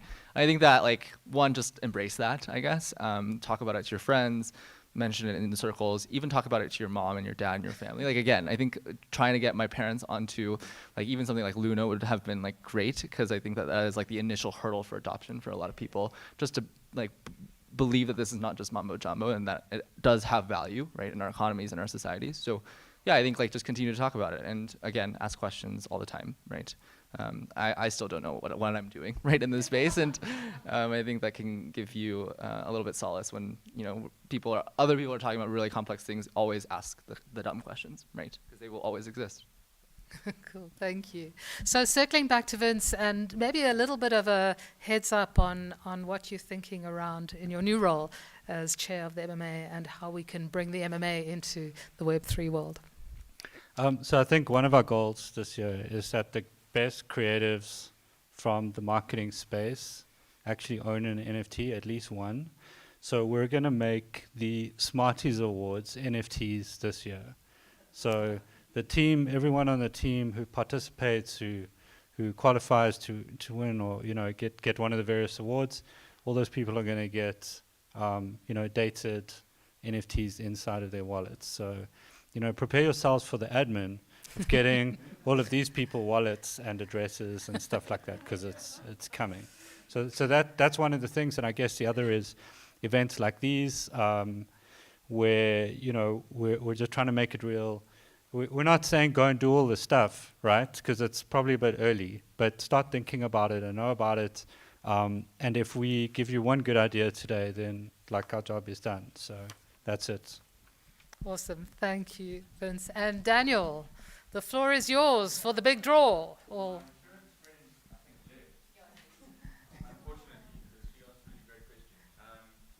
yeah, yes. You need the mic, Dan, for the stream. Okay, so I think you deserve an NFT because you asked a bunch of really good questions. But also, have you done all of the admin? Have you? Okay. And then Mr. Schick definitely deserves. And then I'm going to sort of go outside of only our talk because I think you were asking some really amazing questions today as well. So you deserve one. And is that, I mean, have we got more than 3? Or 3? Okay, Rick, you can have an NFT. I think he might have one. Awesome. Ladies and gentlemen, thank you so much for your participation, for being part of this conversation and this journey that the industry is going to be going through. So thanks for joining us. We are going to have more. Sarah, do you want to say a final few words, or Mpho? Where's Mpho? Come. Okay, let me unplug for you. Thanks, Louisa. Yeah, thank you everyone for turning up today. It's been such an insightful and eventful event. Apologies, Andrew, we didn't get to cover your case study for the crypto payments, but we will share content, so please do get in touch with us. I'd like to thank our sponsors and partners, MultiChoice, Meta and MTN, for their support. And I'd finally like to thank Mpho, who's our MMA country manager, who put a lot of effort into making sure this event took place today. Thank you. Thank you guys for attending in this very cold and windy day. I didn't think any of you were going to show up. But thank you to our speakers, to our panelists, and for you for engaging with the content and with the speakers. I think this being the first workshop is a good starting point. We're going to have 3 more of these. So we're going to have one with MTN and Meta. So look out for emails from me again. I'll be inviting you. I think you are a lovely bunch. But also coming up, we're having a Impact Africa, which is an annual event that we have.